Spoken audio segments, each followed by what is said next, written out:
శ్రీమన్నారాయణో విష్ణుః వాసుదేవోభిరక్షతు. శ్రీరాధాకృష్ణ పరబ్రహ్మణే నమః. నమో మహద్భ్యో ఋషిభ్యో గురుభ్యో నమః.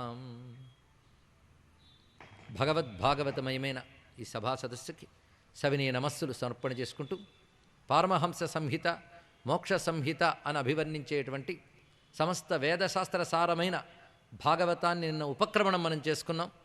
భాగవత మాహాత్మ్యం పేరుతో భాగవతం యొక్క హృదయాన్ని మనం తెలుసుకున్నాం. భాగవతం ఎందుకు ఆవిర్భవించింది, దాని ప్రయోజనం ఏమిటి, ఇది రకరకాల కథలతో భాగవతం యొక్క స్వరూపాన్ని, స్వభావాన్ని, ప్రభావాన్ని తెలియజేశాడు వ్యాసదేవుడే. ప్రారంభ శ్లోకాన్ని ఇప్పుడు మనం చెప్పుకుంటూ ఉన్నాం. భాగవతంలో ప్రారంభ శ్లోకం అత్యంత గంభీరమైనది. మొత్తం వృక్షమంతా విత్తనంలో ఉన్నట్లు భాగవత వృక్షమంతా విత్తనంలో ఉన్నది. అయితే నిన్న ఈ ఒక్క శ్లోకాన్ని పట్టుకుంటే మనకు గంటన్నర పట్టింది. చాలామందికి గుర్తుండే ఉంటుంది. నిన్న పొద్దున వచ్చినటువంటి వారు ప్రారంభంలో మొత్తం శ్లోక వ్యాఖ్యానం విన్నారు, గంటన్నర. కానీ ఇప్పుడు అంత తీసుకోకుండా అసలైన కొంతమేరకు స్మరించుకుంటూ వెళదాం. ఓం జన్మాద్యస్య యతోన్వయాదితరతశ్చార్ధేష్వభిజ్ఞస్వరాట్ తేనే బ్రహ్మహృదాయ ఆది కవయే ముహ్యంతి యత్సూరయః తేజో వారిమృదాం యథా వినిమయో యత్ర త్రిసర్గో మృషా ధామ్నా స్వేన సదా నిరస్తకుహకం సత్యం పరం ధీమహి. ఇది గంభీరమే కాకుండా సాంద్రం. సాంద్రం అంటే డెన్సిటీ, చిక్కనైనటువంటి ఒక అద్భుతమైన శ్లోకం. దీన్ని మనం ధ్యానం చేస్తూ, భావన చేస్తూ, మననం చేస్తూ ఉంటే చాలు భాగవత బ్రహ్మ విద్యంతా ఇందులో నిక్షిప్తమై ఉన్నది.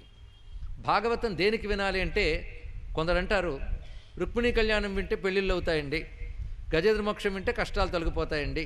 ఇదే భాగవతం యొక్క ప్రయోజనం. భాగవతం ప్రయోజనం సత్యం పరం ధీమహి. అది దీని యొక్క ప్రధాన ప్రయోజనం. భాగవత సారమంతా ఇందులో ఉంది. నిన్న మనం చెప్పుకున్న మహాత్మ్యంలో ప్రథమ శ్లోకం కూడా చూడడానికి అనుష్ఠుప్పైన దీని యొక్క సూక్ష్మ రూపం అది. ఒక్క మాటలో సచ్చిదానంద రూపాయ విశ్వోత్పత్యాది హేతవే జన్మాద్యస్య యతః. ఆ విశ్వోత్పత్యాది హేతవే అనే మాట విశ్వ ఉత్పత్తి ఆది, విశ్వము యొక్క పుట్టుక, స్థితి, లయ, ఈ మూడింటికి ఎవడి హేతువో వాడు పరమాత్మ. కనుక పరమాత్మ అంటే అద్భుతమైన నిర్వచనం. సృష్టి స్థితి లయలకు హేతువైన వాడు భగవంతుడు. అంటే భగవంతుడంటే ఏమిటో చెప్తోంది ఈ శ్లోకం. మనం కూర్చున్నది దేనికి? భగవంతుడంటే ఏమిటో తెలుసుకోవడానికి కదా, తెలుసుకుని ఆయన ఆశ్రయించడానికి కదా, తద్వారా తరించడానికి కదా. మరి భగవంతుడు అంటే ఏంటో చెప్పాలి కదా. కానీ భగవంతుడు అంటే నిర్వచనం ఏమిటి? వసుదేవుడు కొడుకుగానో, లేదా స్తంభం నుంచి వచ్చిన వాడుగో, దశరథ పుత్రుడిగానో, కైలాసంలోనో వైకుంఠంలోనో ఉన్నవాడిగా కాకుండా ఇవన్నిటిగా ఎవడొచ్చాడో వాడిని చూపిస్తున్నాడు ఇక్కడ. ఆ పరమాత్మ అంటే ఏమిటో వివరిస్తున్నారు ఇక్కడ. ఇది భగవత్ శబ్ద నిర్వచనం. సృష్టి స్థితిలయలకు హేతువైన వాడు భగవంతుడు. అస్య జన్మాది. అస్య అంటే దీని యొక్క, దీని యొక్క అంటే కనబడుతున్నటువంటి, ఇంద్రియ గోచరమవుతున్నటువంటి ఈ విశ్వం ఏదైతే ఉన్నదో, ఈ విశ్వం యొక్క సృష్టి స్థితి లయలు ఎవరి వలన జరుగుతున్నాయో ఆయనను నేను ఉపాసిస్తున్నాను. ధీమహి అనేది దీనితో అన్వయం. ఆయన్ని నేను ఉపాసిస్తున్నాను.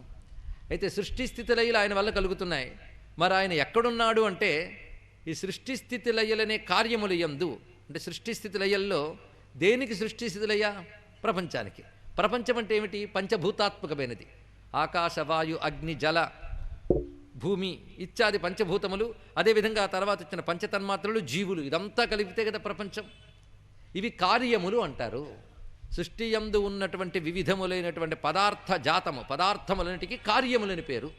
కారణం ఎవరో చెప్పేశారు ముందు. పరమ కారణం ముందు చెప్పడం జరిగింది. ఎవరు? పరమాత్మ. ఆయన ఈ సృష్టి స్థితిలో చేస్తున్నాడు. కార్యములైన పదార్థములన్నిటా కూడా ఆయనే ఉన్నాడు. అది అర్థేషు అంటే పదార్థముల యందు, కార్యముల యందు అని అర్థం ఇక్కడ. ఈ సృష్టి యొక్క కార్యముల యందు ఆయన ఎలా ఉన్నాడు అంటే, అన్వయాత్ ఇతరతః, అన్వయముగా ఇతరముగా అన్నారు. అన్వయము అంటే వీటన్నిటి నుంచి వ్యాపించుతూ ఉన్నవాడు ఆయనే. వ్యాపించున్నప్పుడు ఏకమతడు, అందరిలోనూ అన్నిట్లోనూ వ్యాపించి ఉన్నవాడు. కనుక భగవంతుడు అంటే సృష్టి కారణమే కాకుండా అంతటా వ్యాపించినవాడు భగవానుడు. రెండవ మాట, వ్యాపించినవాడు ఎలా ఉన్నాడంటే అంతటా వ్యాపించాడే కానీ వాటికి అతీతంగా కూడా ఉన్నాడు ఆయన. అది ఇతరత అని చెప్పడం ఇక్కడ.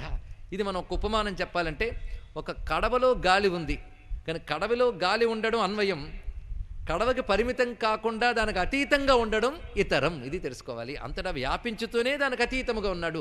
ఈ మాత్రం అర్థం తెలుసుకుంటే చాలు, ఇంక ఎక్కువ లాగదీయక్కర్లేదు. చతుశ్లోకి భాగవత ప్రమాణంతో దీనికి అర్థం చెప్పుకోవాలి. కానీ అన్వయాత్ ఇతరత, ప్రతి పదార్థమనందు తాను ఉంటూ ఆ పదార్థ వికారములకు అతీతుడుగా ఉన్నాడు. అది తెలుసుకోవాల్సినది ఇక్కడ.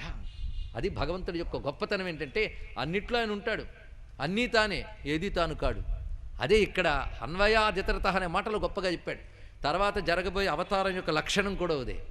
అన్నిట్లో తానుంటాడు, అన్నీ చేస్తాడు, దేనికి అంటాడు. అది ఆయన పరబ్రహ్మ లక్షణం. అది అన్వయాత్ ఇతరత అర్థేషు. అలా ఉన్నవాడు ఎలా ఉంటున్నాడు? మళ్ళీ అభిజ్ఞ, అభితో జ్ఞానం, సంపూర్ణమైన జ్ఞానం కలిగిన వాడు కనుక సర్వజ్ఞుడు పరమాత్మ. స్వరాట్, తనంత తాను ప్రకాశించువాడు, స్వయం చైతన్య స్వరూపుడు. అటువంటి ఆయన జ్ఞానమును బ్రహ్మదేవుడికి ఇచ్చినటువంటి వాడు ఆయనే. ఎందుకంటే సృష్టిలో మనందరికీ గురువు బ్రహ్మదేవుడు అండి. అందుకే గురువు అనగా బ్రహ్మస్థానమే మనం చూడాలి. ఇప్పుడు బ్రహ్మదేవుడు మనందరి గురువు. వేదములు ఆయన వల్లే వచ్చాయి, దాని నుండి ఋషులు గ్రహించారు, దాన్ని జ్ఞానంగా మనకు అందించారు. కనుక బ్రహ్మదేవుడు మనందరికీ గురువు అయితే ఆ బ్రహ్మకు ఆయన గురువు. హిరణ్య గర్భంజనయామాస పూర్వం అంటోంది వేదం. యో బ్రహ్మాణం విదదాతి పూర్వం అంటోంది ఉపనిషత్తు. ఏమైనా ఆ బ్రహ్మకు ఆయన ఇచ్చినది జ్ఞానం. ఆ జ్ఞానం పేరు వేదం. తేనే బ్రహ్మ హృదయ ఆది కవయే. ఆది కవి అయినటువంటి బ్రహ్మదేవునికి ఎవడు తన సంకల్పమాత్రము చేతనే వేదమునిచ్చినవాడో, అనగా జ్ఞానమునిచ్చినవాడో అటువంటి వాడు. ఇలా అటువంటి వాడు ఇటువంటి వాడు అని చెప్తున్నాం. కానీ మనం ఆయన్ని భావించడం కోసం, ఆశ్రయించుకోవడం కోసం ఈ మాటలు. కానీ ఆయన్ని ఏ మాటలు చెప్పలేవు. ఎన్ మనసా నమనుతే. మాటలు చెప్పడంలో నేర్పరులైన మేధావులు మఠం వేసి కూర్చున్న ఆయన విషయంలో ఏదో చెప్తారు, కానీ ఉన్నదున్నట్లు చెప్పలేరు. ముహ్యంతి యత్ సూరయ. తర్వాత మాట, సూర్యులు అనగా పండితులు. పండితులు కూడా ఆయన గురించి సంపూర్ణముగా చెప్పలేరు. మరి చెప్పకుండా ఊరుకోవచ్చు కదండి అంటే, చెప్తే కానీ తరించలేం కనుక చెప్పుకోవడం తప్ప ఆయన గురించి సంపూర్ణంగా ఎవరూ చెప్పలేరు. ఇది ఎలాంటిదంటే, కడవతో నీళ్లు తీసుకొచ్చి తాగుతాం. ఏం నీరండి అంటే గంగాజలం అండి అంటారు. ఓహో, గంగాజలం తాగేశారనమాట అనుకోవచ్చా అండి? కడవలో పట్టినంత గంగాజలం తాగేమే తప్ప మొత్తం గంగాజలం తాగలేదు. అంతేగాని కడవలో గంగాజలం తాగే కనుక ఇక్కడ గంగ ఖాళీ అయిపోయింది అనుకోవద్దు. గంగంతా తాగలేవు, కడవతో అందుకు తాగావు. కానీ కడవలో ఉన్నదే గంగాజలం అనుకోకు. అలాగే సూర్యులైన మేధావులు వారి బుద్ధి అనే కలశాలతో పరమాత్మతత్వాన్ని గ్రహిస్తారే తప్ప పరమాత్మతత్వాన్ని పరిపూర్ణంగా వాళ్ళు చెప్పలేరు, వాళ్ళు గ్రహించలేరు. ముహ్యంతి యత్ సూరయ.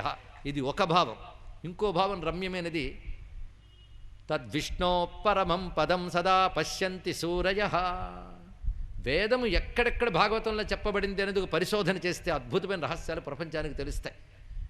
అక్కడ సూరయ శబ్దం ఇక్కడ చెప్పబడుతున్నది. పరమాత్మను చూడగలిగేది సూర్యులు మాత్రమే, శూరులు కాదు. సూర్యులు, సూర్యులు అంటే యోధులు, సూర్యులు అంటే పండితులు. కానీ ఆ సూర్యులే నిజమైన సూర్యులుట. ఎందువల్లంటే మామూలుగా సూర్యులు 10 మందిని బాధి నిగ్రహిస్తారు. కానీ ఈ సూర్యులు భయంకర శత్రువులైన ఇంద్రియాలను జయించిన వారు గనక ఈ సూర్యులే సూర్యులయ్యా అన్నాడు ఇక్కడ. అందుకే ఇతరులకు నిన్ను నెరుగతరమా, సతత సత్యవ్రతులు సంపూర్ణ మోహ విరహితులు నిన్ను ఎరుంగుదురు ఇందిరా రమణ. నారీ కటాక్షపటు నారాచ భయరహిత సూరులెరుగుదురు నిన్ను చూచేటి చూపు అన్నాడు అన్నమయ్య. అటువంటి సూరులు వాళ్ళు తెలుసుకుంటారు. ఆ సూర్యులకు మాత్రమే పరమాత్మ కనబడతాడు. అయ్యా, వారికి కూడా అందరని చెప్పారు కదా అంటే ఇప్పుడు ఇంకొక అర్థం. వారు మనం ప్రపంచ విషయంలో మోహంలో పడిపోతామంటే అన్నీ మర్చిపోయి అదే పట్టుకుంటాం. కానీ వారు సమ్మోహనుడైన జగన్మోహనుడైన పరమాత్మ విషయంలో మోహితులై ప్రపంచాన్ని విస్మరిస్తారు గనక సూర్యులను కూడా మోహింపజేసేవాడని మరొక అర్థాన్ని కూడా అందంగా మనం భావన చేయవచ్చు. తేజో వారి మృదాం యథా వినిమయో. వినిమయం అనే శబ్దం తీసుకోవడం వల్ల 2 రకాల అర్థాలు దీనికి చెప్పారు. విస్తరించి చెప్పే ప్రయత్నం చెయ్యను కానీ అసలు విడిచిపెడితే దోషం కనుక క్లుప్తంగానైనా దీని భావం తెలుసుకుందాం. నిన్న బహు ఉదాహరణలతో దీని ప్రస్తావన చేయడం జరిగినది. వినిమయము అనే మాటకి వ్యత్యయము అంటే ఒకదాని యందు ఒకటి, ఒకదానికి మరొకటి అని అర్థం వినిమయం అనే శబ్దానికి. ఇంకొక అర్థం వినిమయము అంటే ప్రతీయమానం మనకు అర్థాన్ని చెప్పారు. తేజో వారి మృదాం. తేజస్సు అంటే అగ్ని, వారి అంటే జలము, మృత్ అంటే మట్టి. ఈ మూడు ఎవరి వలన ప్రతీయమానమవుతున్నాయో, ఎవరి యందు ప్రతీయమానమవుతున్నాయో ఆ పరమాత్మని ధ్యానిస్తున్నాను. అంటే పంచభూతాల్లో 3 చెప్పారు, మిగిలిన 2 చెప్పబడలేదు. ఎందుకంటే ప్రకటింపబడేవి 3, మిగిలిన 2 సూక్ష్మములు. అంటే వాయువు ఆకాశము గోచరము కానివి గనక గోచరమయ్యేవి 3, తేజస్సు, తర్వాత జలము, మట్టి. ఈ 3 గురించి ఇక్కడ ప్రస్తావించడానికి దీనికి అన్వయం తెలియాలంటే ఉపనిషద్వాంగ్మయంతో పరిచయం ఉండాలి.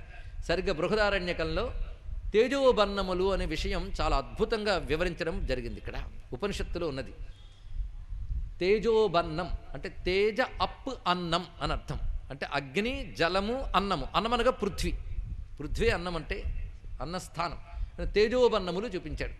ఈ తేజోబన్నములే మనం స్వీకరిస్తున్నామట. మనం అనుభవించేవన్నీ తేజోబన్నములే. మనం అనుభవించే పదార్థములు ఏవైతే తింటున్నామో అవి 3 రకాలుగా ఉంటాయి. అగ్ని, జలము, మట్టి.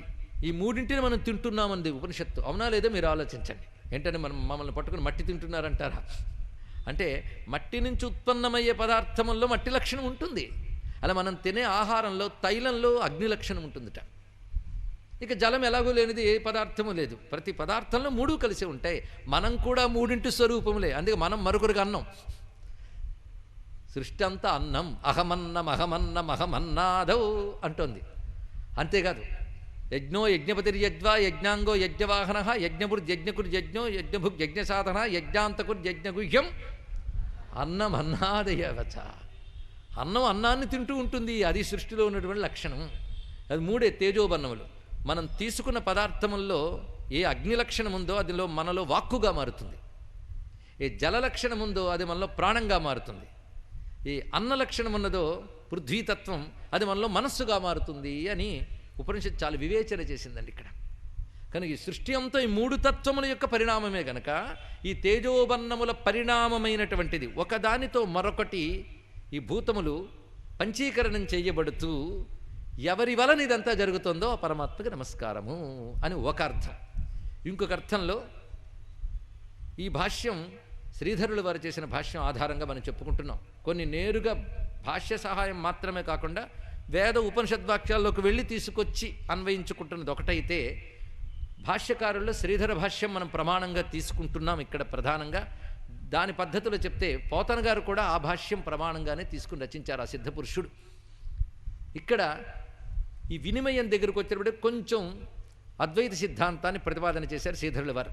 వినిమయో వ్యత్యయ అన్యస్మిన్ అన్యావభాస అంటే ఒకదాని యందు మరొకటి భాషించుట.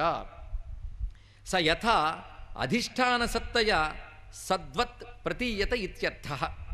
తత్ర తేజసి వారి బుద్ధి మరుమరీచికాయాం ప్రసిద్ధ మృది కాచాదౌ వారి బుద్ధి వారిని చ కాచాది బుద్ధి ఇత్యాది యథాయథా ముహ్యం అన్నాడు ఇక్కడ. ఇప్పుడు దీని అర్థం చూద్దాం. తేజోవారి మృదాం వినిమయ ఒకదాన్ని చూసి మరొకటి, ఒకదాని యందు మరొకటి అనుకొనుట అని అర్థం చూపించారు. ఇది ఎలాంటిది అంటే మనకి తేజసి వారి బుద్ధి, అగ్ని యందు నీటి బుద్ధి కలుగుతూ ఉంటుందిట. అగ్ని అంటే వేడిమి వెలుగు అగ్ని లక్షణం. ఇది ఎలాంటిదంటే ఒక ఎడారి యందు తీవ్రమైన సూర్యకాంతి ప్రసరించినప్పుడు అది తేజస్సు. ఆ తేజస్సు వల్ల మనకి దూరం నుంచి చూస్తే నీరున్నట్టు కనబడుతుంది. తేజోవారి అన్నాడు ఇక్కడ. నీరున్నట్టు కనబడుతుంది కదా. ఇది నిజానికి నీరుందా?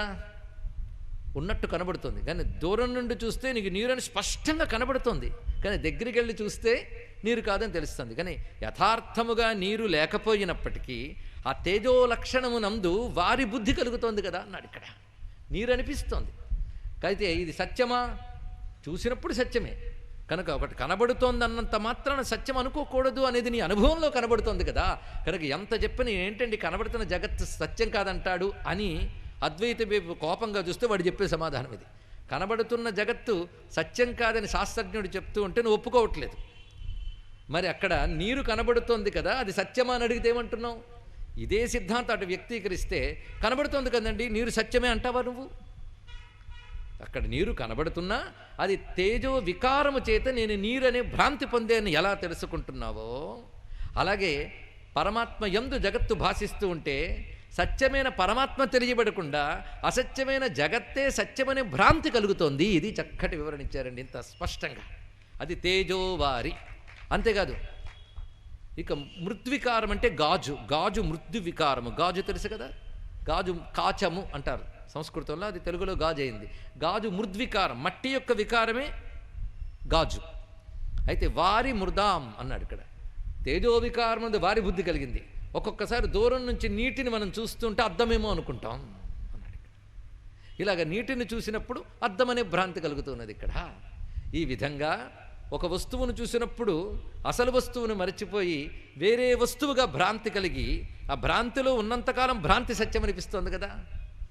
అదేవిధంగా అబద్ధమైన జగత్తు పరమాత్మ యందు ఉండడం చేత, జాగ్రత్తగా వినండి ఇక్కడ, పరమాత్మ ఎవడు? సత్యస్వరూపుడు. సత్యస్వరూపమునందు జగత్తు భాషించడం చేత జగత్తు సత్యమనిపిస్తున్నది అన్నాడు. అద్భుతమైన మాట అండి, ఇది తెలుసుకోవాలి ఇక్కడ. ఎత్ర త్రిసర్గో మృష, త్రిసర్గములు, త్రిసర్గము అంటే త్రిగుణాత్మకమైనటువంటి జగత్తు. ఈ త్రిగుణ సర్గం అంటే సృష్టి, త్రిసర్గం త్రిగుణాత్మకమైన ఈ సృష్టి ఎవరి యందు సత్యము వలె భాషిస్తున్నదో, అమృష అంటే సత్యం, మృష అంటే అసత్యం. మృష అయినది అమృష అని ఇంకో అన్వయం తీసుకుంటే సత్యము వలె భాషిస్తోంది.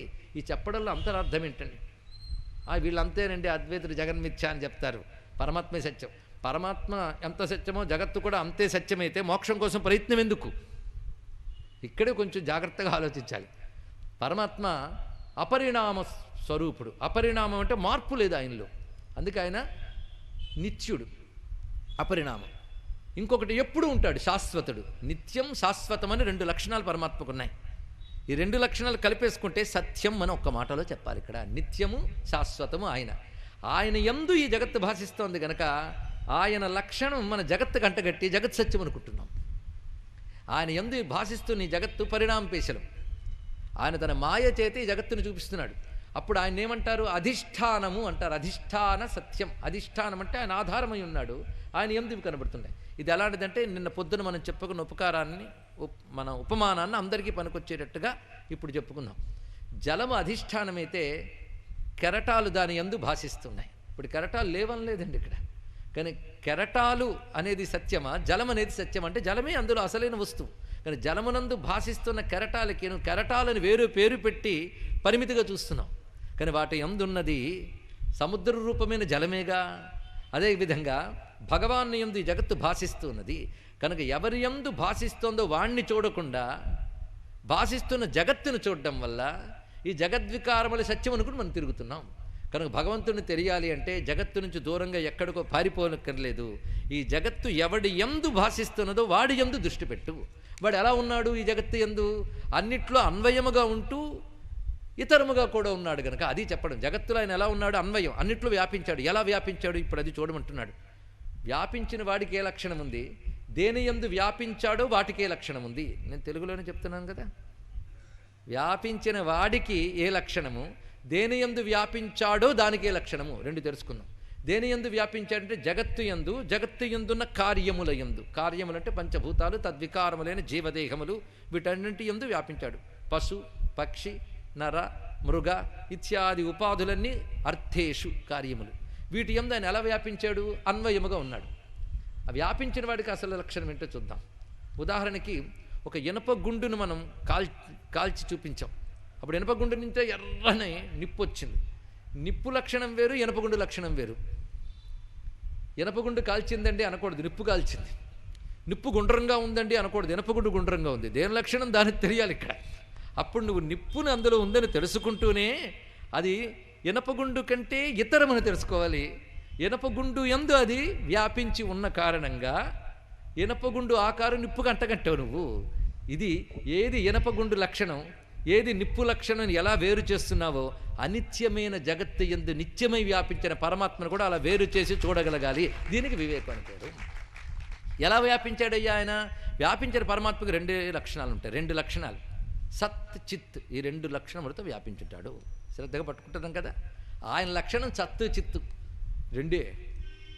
ఇక్కడ మిగిలినవన్నీ కూడా అసత్తు అచిత్తు. దీన్ని జడము అని అంటారు ఇక్కడ. ఈ జడము చిత్తు కలిసిపోవడం వల్ల మనకు భ్రాంతి ఏర్పడుతుంది. చిజ్జడ గ్రంథి అన్నాడు. దీన్ని జాగ్రత్తగా వేరు చూసి చూడు. జడములైన పదార్థముల యందు ఆయన అన్వయముగా ఎలా వ్యాపించాడంటే సచ్చిద్రూపుడే వ్యాపించాడు. కనుక పరమాత్మకు రెండే లక్షణములు, సత్తు చిత్తు. ఇది ఎప్పుడు గుర్తుపెట్టుకోండి. ఇదే ధ్యానం చేయాలి, ఇంకోటి కాదు. అది ఆ ధ్యానం కోసం పుట్టింది భాగవతం, మరి దేనికి కాదు. సత్తు చిత్తు ఆయన స్వరూపం. సత్ అంటే ఎప్పుడూ ఉండేది, శాశ్వతమైన ఉనికి, ఉనికి ఆయన స్వభావం. రెండు చిత్ అంటే చైతన్యం. కనుక రెండే ఈశ్వర లక్షణములు, ఉనికి చైతన్యము. ఇవి ఎప్పుడు నశించవు. ఈ రెండు ఎక్కడుంటాయో అదే పరిపూర్ణ ఆనందం అక్కడ స్వభావతగా ఉంటుంది. ఆనందేదేవి కల్విమాను భూతాన్ని జాయంతే. కనుక సచ్చిదానంద, ఆ సచ్చిదానంద తత్వమే విశ్వమునందు అన్నిటి యందు అన్వయముగా ఉన్నది. కానీ దేని యందు వ్యాపించందు ఉపాధులకి సచ్చిదానంద లక్షణం లేదు. కనుక ఆయన ఉపాధుల్లో వ్యాపిస్తూనే ఉపాధులకు అతీతంగా ఉన్నాడు. ఎందుకంటే మనలో విష్ణు ఉన్నాడని అందరికీ తెలుసు. కానీ మనం ఏడ్చినప్పుడల్లా ఆయన కూడా ఏడ్చి, మనం నవ్వినప్పుడు ఆయన నవ్వి, మనకు దెబ్బ తగిలితే అయ్యో కాలు పోతుంది ఆయన అనుకోడు. ఆ కాలు విరిగినది కాలు శరీర లక్షణం, సుఖదుఖాలు మనస్సు అది మనోలక్షణం, ఆకలి దప్పికలు ప్రాణం అది ప్రాణ లక్షణం. కానీ ఇవన్నీ పనిచేయడానికి కారణం దానిలో చైతన్యంగా ఉన్నాడు పరమాత్మ. ఆయనకి ఈ రెండులు, ఆయనకి ఈ బాధలేమి ఆయనకిలో. కనుక ఆయనకు అంటగడతావా? కానీ ఇతరత ఆయన వీటిలో ఉన్నా వీటికి అంటకుండా హాయిగా ఉన్నాడండి. ఇక్కడ ఇది ఉదాహరణ ఎలా చెప్పారంటే, కడవ నీళ్లలో సూర్యభగవానుడు ప్రకాశించేటప్పుడు ఆ నీటి వికారములు సూర్యుడికి అంటనట్లుగా మనలో పరమాత్మ ఉన్నప్పుడు మన దేహ లక్షణములకు ఆయన అంటవు. ఇది తెలిస్తే అందరిలో ఒకటే పరమాత్మ కదండి అంటే ఉపాధికి అంటున్నావా చైతన్యానికి అంటున్నావా అది తెలియాలి. ఈ చిన్న తేడా తెలియాలి. కనుక సచ్చిద్రూపుడే ఉన్నాడు. అది తెలియనంత వరకు మోక్షము లేదు, అది తెలియనంత వరకు శాంతి లేదు. నీ యొక్క అసలు స్వరూపము, నీ యొక్క అంటే నేను అనబడే నీ చైతన్యం యొక్క అసలు స్వరూపము ఆ సచ్చిత్. దాని యందే ఇవన్నీ భాషిస్తున్నాయి, దానివల్ల భాషిస్తున్నాయి. కానీ దృష్టి ఎటు వెళ్ళిపోవాలి? అన్వయమైన వాడి వైపు వెళ్ళాలి. ఆయన వీటిలో ఉన్నా వీడికి అంటట్లేదు కనుక ఇతరతహ అని తెలుసుకోవాలి. ఇక్కడ అన్వయాదితరతహ ఇది తెలుసుకునే ప్రయత్నిస్తే సత్తు చిత్తు అన్నాడు కదా, ఈ సచ్చిత్తత్వం గురించి చెప్పడానికి పుట్టింది. కనుక సచ్చిదానంద రూపాయ విశ్వోత్పత్యాది హేతవే, అక్కడ కూడా అదే చెప్పాడండి. భాగవత మహాత్మ్యంలో ప్రథమ శ్లోకంలో కూడా ఇదే అందం. కనుక ప్రతి వాళ్ళు భగవంతుడు అనగానే మన హిందూ సంస్కృతిలో సచ్చిదానందం అనేది తెలియని వాడికి ఎవడున్నాడండి? పదం అందరికీ తెలుసు, ఏమని సచ్చిదానందం సచ్చిదానందం అని అంటూ ఉంటాం. కానీ ఇప్పుడు అర్థం తెలిసింది కదా. అంటే ఈ అర్థం తెలిసిన వాళ్ళు ఇక్కడ లేరని నేను నన్ను మించిన మహాపండితులు జ్ఞానులు ఇక్కడ ఉన్నారని స్పృహ నాకుంది. కానీ వాళ్ళే ఉన్నారంటే నేనేం చెప్పక్కర్లేదు. అందుకే ప్రవచనం చెప్పేటప్పుడు తెలియని వారు ఉన్నారు అనుకుంటే కానీ చెప్పలేం. అదేవిధంగా అందరూ తెలియని వారు అనుకుంటే అది ప్రమాదం. కనుక తెలిసిన వారికి నమస్కారం చేసుకుంటూ వారి సహాయంతో తెలియని వారికి తెలియజేసుకుంటూ తెలిసి తెలియని వాళ్ళని సర్దుకుంటూ వెళుతూ ఉన్నాం ఇక్కడ. కనుక సచ్చిత్ అంటే అర్థం వ్యవహారంలో పదాలు వాడడం కాదండి, ఎందుకంటే పదాల అర్థం తెలియాలి. అప్పుడు దీన్ని బట్టి ఏదో కొత్తది ఎక్కడికి తేవట్లేదు, మనం వాడుకుంటున్న వాటిలో ఉన్నవి బయటికి తీస్తున్నాం కదా. కనుక భగవంతుడి లక్షణం రెండే, సత్ చిత్. సత్ అంటూ ఉనికి, ఉండుట అనే దానికి సంస్కృతంలోనే మరొక పదం వసించుట. వసించుట అనే దాన్నే వాసు అంటారు ఇక్కడ. ఇక చిత్ అంటే ప్రకాశించుట, దివ్యతే ఇది దేవః, ప్రకాశించే లక్షణము, అదిగా చైతన్యము. ఎప్పుడైనా వేదాంత భాషలో చైతన్యానికి ప్రకాశం అనే మాట వాడారు. కనుక దివ్యతే ఇది దేవః, ఏకో దేవః సర్వభూతేషు గూఢః. ఉపనిషత్తు చెప్తోంది ఇక్కడ ఒకే దైవము అన్నిటి యందు రహస్యముగా ప్రకాశిస్తున్నాడు. ఎందుకంటే అసత్తు అచిత్తు ఇంత కనబడుతుంది, సత్తు చిత్తు సూక్ష్మంగా లోపలంతా వ్యాపించిపోయి ఉన్నది ఇక్కడ. ఇంద్రియాతీతం సచ్చిత్, దానివల్ల ఇంద్రియాలు పనిచేస్తున్నాయి. కానీ ఇంద్రియాలు పనిచేయడానికి పరమార్థమైన సచ్చిత్తుని ఇంద్రియాలు తెలుసుకోలేవు. మరీ ఏంటండి దానివల్ల పనిచేస్తున్నప్పుడు దాన్ని ఎందుకు తెలుసుకోలేమంటే ఒక్క ఉదాహరణ చెప్పారు శాస్త్రవేత్తలు. కంటితో ప్రపంచాన్ని చూస్తున్నావు కదా, కంటిని చూడు అన్నారు. ప్రయత్నించండి. కంటితో ప్రపంచాన్ని చూస్తున్నాం, కంటిని చూడగలమా? కనుక పరమాత్మతో ప్రపంచాన్ని చూస్తున్నాం, పరమాత్మతో ఇంద్రియాలు పనిచేస్తున్నాయి, ఇంద్రియాలు పరమాత్మను చూడలేకపోతున్నాయి. అప్పుడు బుద్ధితో తెలుసుకోవాలి. కంటిని చూడలేకపోయినా కంటి వల్ల చూడగలుగుతున్నామని నీ బుద్ధితో ఎలా తెలుసుకున్నావో, పరమాత్మని చూడలేకపోయినా పరమాత్మ వల్ల ప్రపంచం ఇంద్రియాలు పనిచేస్తున్నాయని అలా తెలుసుకో. అయిపోయింది ఇక్కడ. ఇంతే ఇక్కడ. ఆ కారణం చేతనే చిద్రూపుడు ఆయన, ప్రకాశ స్వరూపుడు. చైతన్యం అంతా వాడిదండి, దీనిది కాదు. ఇది కేవలం ఒక జడపు మూట. ఈ మూటను చైతన్యవంతం చేశాడు ఆయన. నువ్వు జడపు మూట పట్టుకుని మరొక జడపు మూటను పట్టుకుని ఒక జడపు మూట మీద ప్రేమ, ఇంకో జడపు మూట మీద ద్వేషం, ఇదేగా బతుకంతా. మరేమైనా ఉందా? ఒక్కసారి ఆపు. ఈ జడపు మూటల గోడ విదిలిపెట్టి ఏ చైతన్యమునిది జడపు మూట భాషిస్తూ ఉన్నదో అది చూసి దానికి జడత్వం అంటించకుండా చైతన్యాన్ని చైతన్యంగా చూడు. అప్పుడు ఆ సచ్చిత్తత్వమునందు దృష్టి పెట్టు. ఆ సత్ చిత్తే వాసుదేవ. ఆ వాసుదేవ జ్ఞానం కలిగించేదే భాగవతం. ఇది మొత్తం చూపించాడు. అది అన్వయాదితరత దగ్గరిది. తేజో వారి మృదో యథా వినిమయో ఎత్ర త్రిసర్గో మృష.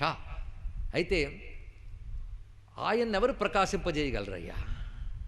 ఆయన స్వయం ప్రకాశకుడు. ఇంతటికి భాషింపజేస్తూ ఆయన తెలియనివ్వకుండా చేస్తున్నాడే, ఆయనకి మాత్రం తెలియకపోవడం అనేది లేదు, మాయ లేదు. అందుకే ధామ్నా స్వేన సదా నిరస్త కుహకం.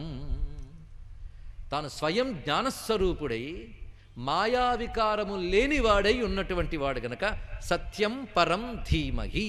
అటువంటి పరమమైన సత్యమును లేదా పరమోత్కృష్ట స్వరూపమైన సత్యమును నేను ధీమహి ఉపాసిస్తున్నాను. ఎందుకంటే ఎవరిని ధ్యానిస్తున్నావో నీకు క్లారిటీ ఉండాలిగా, స్పష్టత ఉండాలిగా. ఆ స్పష్టతను ఇక్కడ చెప్పాడు. అటువంటి సత్యస్వరూపాన్ని నేను ధ్యానిస్తున్నాను. ఇప్పుడు అర్థమైపోయింది కదా, ఇంత అందమైన ఇందులో మొత్తం ఉందండి. అయితే ఇక్కడ విశేషం ఏంటంటే పరమాత్మని చెప్పడమే దీని ఉద్దేశం.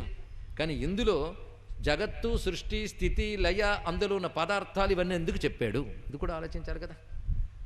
అంటే నాయన నువ్వు జగత్తులో ఉన్నావు గనక నీకు ఈ జగత్తే కనబడుతోంది కనుక దానికి ఎవడి కారణమో దానికేమిటో చెప్తూ అక్కడికి తీసుకెళ్ళిపోయాడు. ఇక్కడ ఎందుకయ్యా జగద్వర్ణన అంటే జగదీశ్వరుని తెలుసుకోవడానికే జగద్వర్ణన అన్నారు పెద్దలు. అద్భుతంగా చెప్పారండి. ఇక్కడ ఆ ప్రయత్నం చేస్తున్నాడు. అందుకు ముందు జగత్తు నీకు అనుభవ విషయం జగత్తు.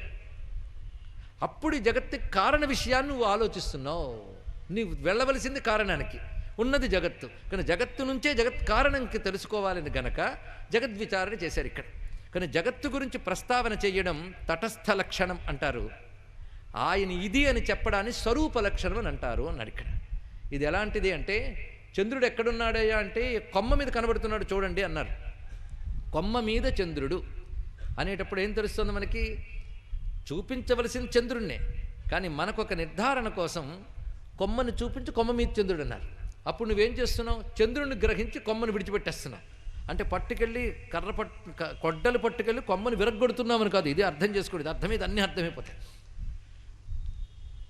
కొమ్మ మీద చంద్రుడు అనగానే చంద్రుడిని గ్రహించి కొమ్మను విడిచిపెడుతున్నావు, అవునా లేదా? బుద్ధితో. అంతేగాని గొడ్డలు పెట్టుకెళ్ళి కొమ్మను కొట్టేయట్లేదు.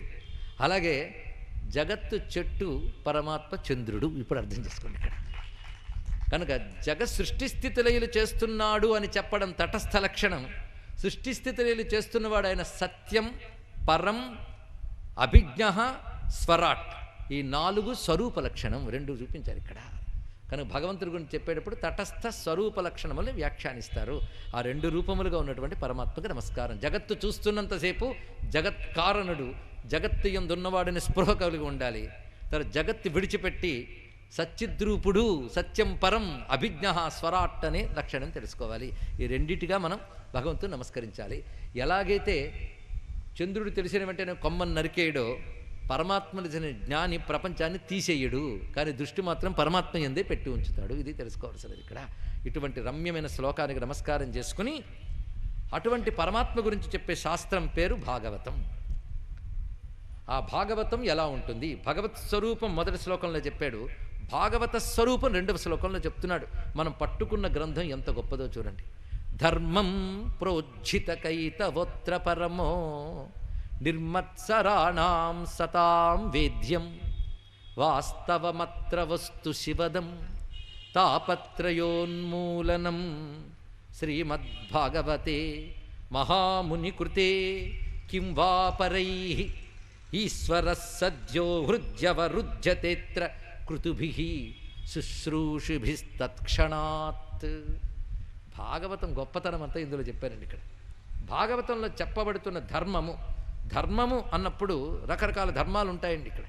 గృహస్థ ధర్మం, వ్యక్తి ధర్మం, ఈ ధర్మాలన్నీ పక్కన పెడదాం. ఆ భాగవతం యొక్క లక్షణం, భాగవతం మనకి ఏ సాధనోపాయం చెప్తోందో ఆ ధర్మం అని అర్థం ఇక్కడ. భాగవతం చెప్తున్న ధర్మము ప్రోజ్జిత కైతవ. కైతవం అంటే కితవస్య భావం కైతవం అంటే కపటము. ప్రోజ్జిత కైతవ అంటే కపటము లేనిది అంత. భాగవతం చెప్తున్న ధర్మం నిష్కపట ధర్మము. ఇది మొట్టమొదటి తెలుసుకోవాల్సింది. భాగవతం దేన్ని చెప్తోంది? నిష్కపట ధర్మాన్ని చెప్తోంది అన్నాడు. ఓహో, ధర్మాల్లో కూడా కపట ధర్మం, నిష్కపట ధర్మం ఉంటాయన్నమాట. అరే ధర్మం గొప్పదన్నారే, గొప్పదే. కానీ కపటమా నిష్కపటమా అని చూడన్నారు ఇక్కడ. నిష్కపట ధర్మం చెప్తుందిట. నిష్కపటం అంటే ఏమిటి ఇది తెలుసుకోవాలండి ఇక్కడ. నిష్కపటం అంటే ఫలాభిసంధి రహిత. నిర్వచనం అత్యద్భుతమైనది ఇక్కడ. ఒక ఫలాకాంక్షతో చేసే ధర్మము కపట ధర్మము, ఫలాకాంక్ష లేకుండా చేసే ధర్మము నిష్కపట ధర్మము అన్నాడు ఇక్కడ. అలాంటి నిష్కపటమైన భక్తి ధర్మము ఇందులో చెప్పబడుతున్నది కనుక భాగవతం నిష్కపట భక్తి అని చెప్తోంది, నిష్కపట ధర్మం. అటువంటి నిష్కపట భక్తియే శ్రేష్టమని చెప్తోంది.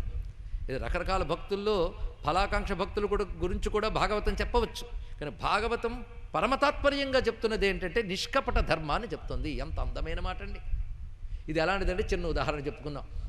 ఒక ఆయన మన దగ్గరికి వచ్చాడు.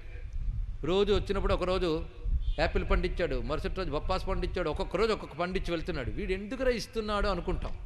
2 రోజులు ఆశ్చర్యం జరుగుతుంది. 3వ రోజు ఏమిటా ఇదంటే ఏం పర్వాలేదు ఉంచండి అంటూ ఉంటాడు. ఎందుకు ఇస్తున్నా? అయ్యయ్యో తీసుకోండి అయ్యా అంటాడు. వాడి మీద మీకు తెలియకుండా ఒక ప్రేమ ఏర్పడుతుంది. వీడేంటి నిష్కారణంగా నాకు ఇలా ఇస్తున్నాడని. 10 రోజులు ఇచ్చారండి. 11వ రోజు ఒక పని చెప్పాడు. ఏం లేదు, మీ టేబుల్ మీదకి నా ఫైల్ వచ్చింది, కొంచెం సంతకం పెట్టేయండి అన్నాడు. అప్పుడు మీకు ఏమనిపిస్తుంది? వెంటనే ఓహో ఇన్నాళ్ళు చూపించిన ప్రేమ దీనికా అనిపిస్తుందా లేదా చెప్పండి ఇక్కడ. అప్పుడు వాడిపై మీకు ఏర్పడిన ఒక అవ్యాజమైన ప్రేమ ఏదైతే వాడు ఇస్తూ ఉండడం వల్ల అరే ఇంత నిష్కపటంగా ఇస్తున్నాడే అనేటటువంటి నెపం లేకుండా ఇస్తున్నాడనే ప్రేమ ఏమిపోయింది? పోయిందా లేదా? అప్పుడు ఒక పని చేస్తావు, ఫైల్లో న్యాయం ఉంటే నేను పెడతాను లేకపోతే లేదంటావు, అది వేరే విషయం. భగవంతుడు అలా అనేవాడు, అది వేరే. ఎలాగైతే ఫలాభిసంధి లేకుండా చేయడం అంటే ఇదండి. ఫలాకాంక్షతో చేసిన దానికి సరే కానీ ఇలా వీటివన్నీ ఇచ్చాడు, చూద్దాం ఫైలు, న్యాయం ఉంటే సంతకం పెడదాం అనుకుంటాం. అదేవిధంగా భగవానుడు కూడా ఫలాకాంక్షతో చేసినప్పుడు అందులో ధర్మం ఉంటే సత్ఫలితం ఇస్తాడు, అధర్మం ఉంటే సంతకం పెట్టేస్తాడు. ఏమని? దీన్ని శాంక్షన్ చేయొద్దని. అదే చేస్తాడు. కానీ భగవాన్ ఈ పని చేస్తాడు. అదే కానీ ఏమీ ఆశించకుండా చెయ్యం.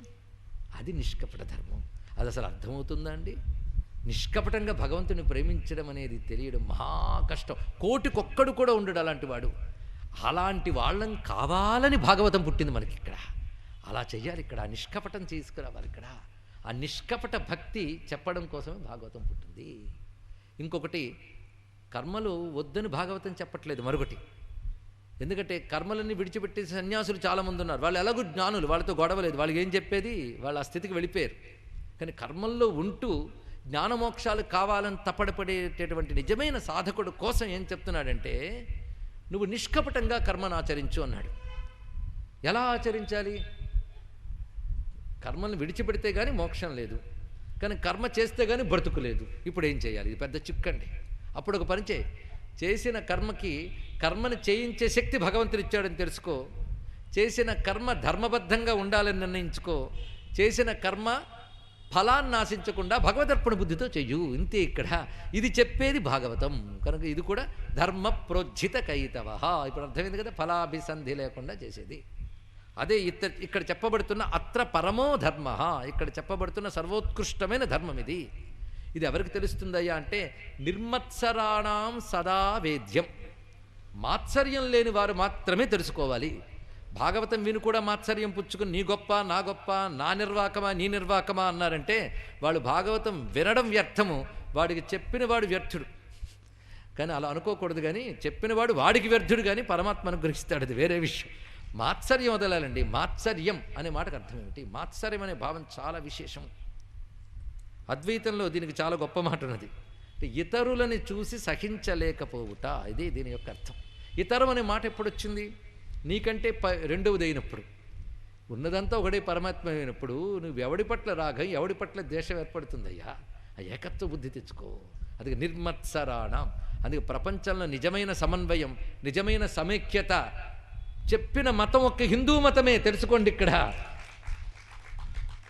ఇది అందరిలో పరమాత్మ ఉన్నాడు కనుక ఎవరి పట్ల ఒకరి పట్ల రాగం, ఒకరి పట్ల ద్వేషం పెట్టుకోకు. అలాగని అందరినీ కలిపేసుకుని సాంకర్యం చేయమని అర్థం కాదు. దేని మర్యాద దానికి ఇస్తూ ప్రతివారిని గౌరవించడం తెలుసుకోగలగాలి ఇక్కడ. ఇవాళ ఈ ఉపాధి నీకుంది, గత జన్మలో ఏదో తరువాత జన్మలో ఏదో. ఇవాళ నువ్వు తిరుగుతున్న ఉపాధి నువ్వు పొద్దబోయే మరొక ఉపాధి ఏమో. అది తెలుసుకుంటే ఎవడేమంటాడండి? కనుక జీవ బ్రహ్మ జ్ఞానం ఒక్కడి బాగా తెలుసుకోగలిగితే సమాజం బాగుపడుతుంది. కనుక ఇది కేవలం వేదాంత జ్ఞానం అనుకోదు. వేదాంత జ్ఞానం చిన్నప్పటి నుంచి పిల్లలకి నేర్పితే సమత్వానికి సాంకర్యానికి తేడా తెలుసుకోగలరు. సమబుద్ధితో ప్రవర్తించగలరు. తన యందు నకిల భూతములందునొక భంగి సమహితత్వంబును జరుగువాడు. ఎందులోది ఇది? భాగవతంలోదే. ఇప్పుడు చెప్పిన దానికి అని ఉదాహరణ అది. ఇక్కడ నిర్మత్సరాణం అంటే వాళ్ళు అలాగా. అంటే ఇతర బుద్ధి కలిగిన వారు మాత్సరగ్రస్తులు. ఆ ఇతర బుద్ధి లేని వారెవరో అటువంటి వారికి మాత్రమే తెలుస్తుంది ఇది అన్నాడు. ఇక్కడ మాత్సర్యాది వికారములు లేని వారు మాత్రమే ఈ భాగవతం యొక్క పరమధర్మాన్ని తెలుసుకోగలరు. ఇది తెలుసుకోవాలి. అయ్యా మేము చాలా సప్తాహాలు కండక్ట్ చేసామండి, సప్తాహాలు చేసామండి అన్నాడు ఒక ఆయన. వాళ్ళందరికీ నేను చాలా గొప్పవారిని దండం పెట్టాను. తప్పులేదు, ఎందుకంటే మామూలు కాలక్షేపాల కంటే భగవత్ కాలక్షేపం చేశారు కనుక పాపం పోగొట్టుకున్న వాళ్ళకి దండం పెట్టారు. కానీ నైమిషారణ్యంలో ఒకసారి ప్రవచనానికి వెళ్ళినప్పుడు అక్కడే పుట్టి పెరిగి జీవిస్తున్న ఒక ట్యాక్సీ డ్రైవర్ పరిచయం అయ్యాడు. ఆయన నైమిషారణ్యంతో చూపిస్తున్నాడు. నైమిషారణ్యంలో బోల్డెని బిల్డింగులు ఎందుకయ్యంటే భాగవత్ సప్తాహ కథలకిట. ఎలా బయలుదేరుస్తారంటే గుంపులు గుంపులుగా వస్తారు, పదార్థాలు పెట్టుకుంటారు. ఎన్ని భాగవత్ సప్తాహాలు జరుగుతున్నాయంటే లెక్కలేదండి. అయితే భాగవత కథ జరుగుతుందండి, గొప్ప భూమి కదా. ఆ డ్రైవర్తో అడిగాను ఎలా జరుగుతున్నాయంటే, ఏమి జరగడమండి, పెద్ద వ్యాపారం కోసం భవనాలు కట్టేస్తారు, మెహర్బానీ కోసం సప్తాహాలు చేస్తూ ఉంటారు. అక్కడికి వచ్చిన వాళ్ళందరూ చేసేది ఏంటంటే పిండి వంటలు శుభ్రంగా వండుకు తింటారు. ఆ తర్వాత ప్రవచనం దగ్గరకు వచ్చి కూర్చుంటారు. అక్కడ సున్నా ఉండదు, సోనా ఉంటుంది అన్నాడు. ఇక్కడ ఒకటే మాట, ఇది సప్తాహాలు. మధ్యలో వాళ్ళని లేపడానికి వాళ్ళు పాటలు పాడుతుంటారు, భజనలు చేస్తుంటారట. అసలు భాగవతం పోయింది అంటే కథాసారం పోతుందని నేను చెప్పాడు. అది కనుక తత్వం తెలుసుకుని గ్రహించాలండి, అది ప్రధానం, అది ప్రధానం. అలా వినగలిగితే అది జన్మ చరితార్థతనిస్తుంది. అది ఒక యోగం ఇక్కడ.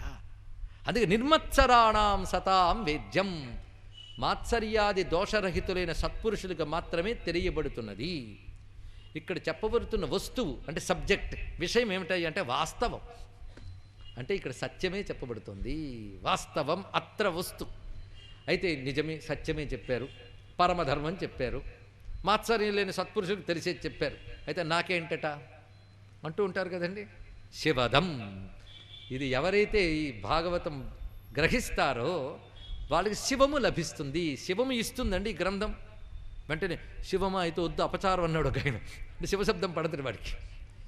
శివం అంటే అర్థం శుభం, శుభముని ఇస్తుంది. ఈ శుభం ఒక రిలేటివ్ టర్మ్, అది కూడా వచ్చింది బాధ.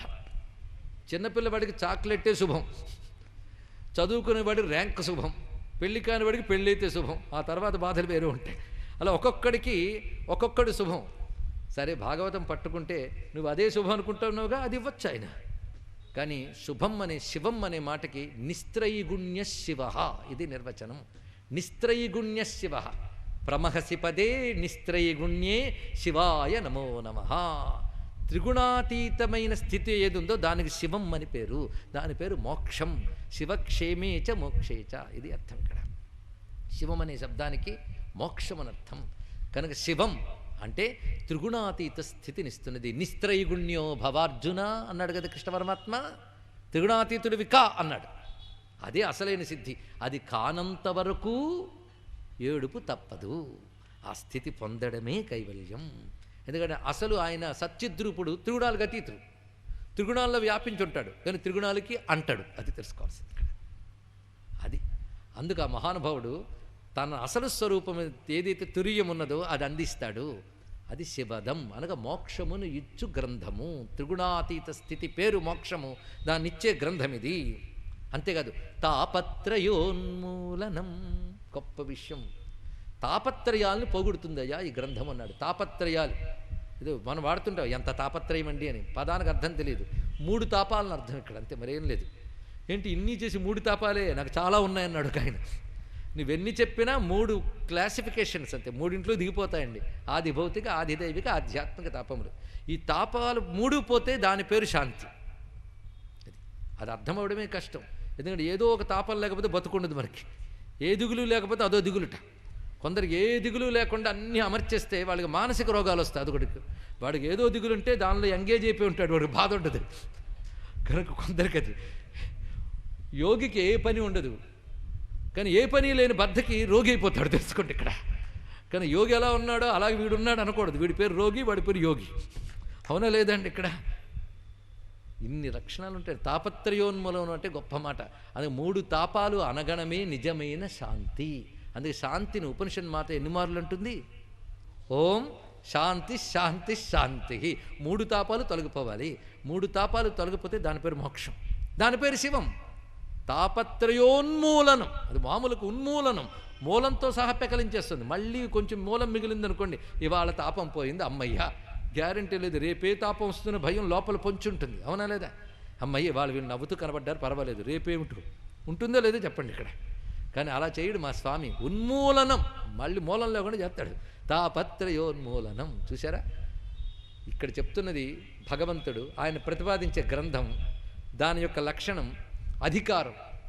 దీన్నే అనుబంధ చతుష్టయం అంటారు కదా. ఏం చెప్తున్నావు, ఎందుకు చెప్తున్నావు, ఎవరి కోసం చెప్తున్నావు, ఎలా చెప్తున్నావు, ఇవన్నీ కావాలి కదా. ముందు ఎందుకు, ఏమిటి చెప్తున్నావు, భగవత్తత్వం. ఎందుకు చెప్తున్నావు, శివదం ధరించాలి, దీని ప్రయోజనం అది, తాపత్రయోన్మూలనం అది ఇక్కడ. అంతేకాదు పూర్తి తాపత్రయోన్మూలనం దాకా ఎందుకు, తాపత్రయం ఉన్మూలనం చేసే భాగవతం వింటున్నావు కనుక నీకున్న మామూలు తాపాలు కూడా సులభంగా తీసేయగలడు. అదే ఇచ్చేవాడు ఇది తీయడం ఎంతసేపు అండి ఇక్కడ. ఇప్పుడు మహానది చక్కటిది గంగానది వస్తుందంటే సరిపోతాయి, కానీ మరి ఇదివరకు మేము పెట్టుకున్న చలమలు ఏమయ్యి అన్నట్టు ఒక ఆయన. చలమలు అంటే తెలుసు కదా, నది ఎండిపోయిన తర్వాత చలమలు తవ్వుకుంటారు, ఆ చలముల్లో నీళ్ళే పరమార్థం అనుకుంటారు. ఒక ఆయన చెప్పాడు, ఈ చలముల్లో నీళ్ళు కొద్ది రోజులైనయ్యా, కొద్ది రోజులు మంచి నది ప్రవహిస్తుంది అంటే, అప్పు మా చలమలు ఏమైపోతాయి అన్నట్టు ఒక ఆయన. అయ్యో మహానది ప్రవహించినప్పుడు చలమలతో పని ఏమిటయ్యా. అందుకే పరమాత్మే లభించినప్పుడు ప్రాపంచిక విషయాల గురించి గొడవ ఎందుకయ్యా అన్నాడు ఇక్కడ. అదే సర్వత సంప్లుతోదకే భగవద్గీతలో స్వామి చెప్పినటువంటి మాట. అరే మీరు భాగవతం చెప్తున్నారా, భగవద్గీత చెప్తున్నారా? చెప్తే భగవద్గీత, చేస్తే భాగవతం. తెలుసుకోండి ఇక్కడ. 2 చోట్ల సామాన్య శబ్దం భగవాన్, అది గీత, ఇది భాగవతం. అది సిద్ధాంతం, ఇది దృష్టాంతం అన్నాడు ఇక్కడ. అది చెప్తుంది, అక్కడ ఏం చెప్పాడో అది చేసి చూపించేది భాగవతం. కనుక భాగవతం అర్థమైపోతే భగవద్గీత అర్థమైపోతుంది, భగవద్గీత అర్థమైతే భాగవతం అర్థమవుతుంది. ఈ భాగవతాలు అవన్నీ కాదండి, భగవద్గీత దగ్గరికి వచ్చేయండి అన్నట్టు. వాడికి 2 అర్థం కాలేదని మనం అర్థం చేసుకోవాలి. భగవద్గీత వేరు. కనుక ఒక ఆయన వచ్చి భాగవతం విని ఇవన్నీ అయిపోయాడు, నీకు దీనిపైన సబ్జెక్ట్ చెప్తారా అన్నాడు. దీనిపైన ఇది అయిపోయింది నువ్వు అనుకుంటూ, నీకు ఇది అర్థం కలదు, రా కూర్చో, దీని లోపలికి దిగు, అన్నిటికీ పైన ఉన్నది ఇదే అని నీకు తెలుస్తుంది ఇక్కడ. 2 వేరు లేవండి. ఇప్పుడు వరకు చెప్తుంటే ఏదో భాగవతం అంటే కథలు కాకరకాయలు అనుకున్నాను, కానీ తల బొప్పి కట్టిందండి అన్నాడు ఒక ఆయన. మరి ఇలా వింటే ఏమవుతుంది ఇక్కడ? తాపత్రయోన్మూలనం ఇది ఇప్పటి వరకు. పైగా ఇచ్చినవాడు మహాముని కృతే, మహాముని నిర్మించినటువంటి భాగవతం, శ్రీమద్భాగవతే. కానీ భాగవతం అని పేరు కన్నాం, కానీ అసలు పేరు శ్రీమద్భాగవతం. స్వామి పెట్టిన పేరు వ్యాసస్వామి. శ్రీమద్భాగవతే మహాముని రచించాడయ్యా అన్నారు. ఎవరా మహాముని? వ్యాసుడు తనకు తాను మహాముని అనుకుంటాడా? లేదా చెప్తున్న సూత పౌరాణికులు మహాముని అన్నారనుకోవచ్చు, కానీ మహాముని ఎవరెవరి దగ్గరనో చేసుకోవాలి. అందరూ మహాముల్లో వెనక్కి తిరిగి చూస్తే అందరూ మహామునులే. మొదటి మహాముని ఎవరయ్యా అంటే ఇక్కడ తొలిముని భుజమ్ముపై నమరె తొలి ధనస్సు. తొలిముని ఎవరయ్యా అంటే నారాయణుడు.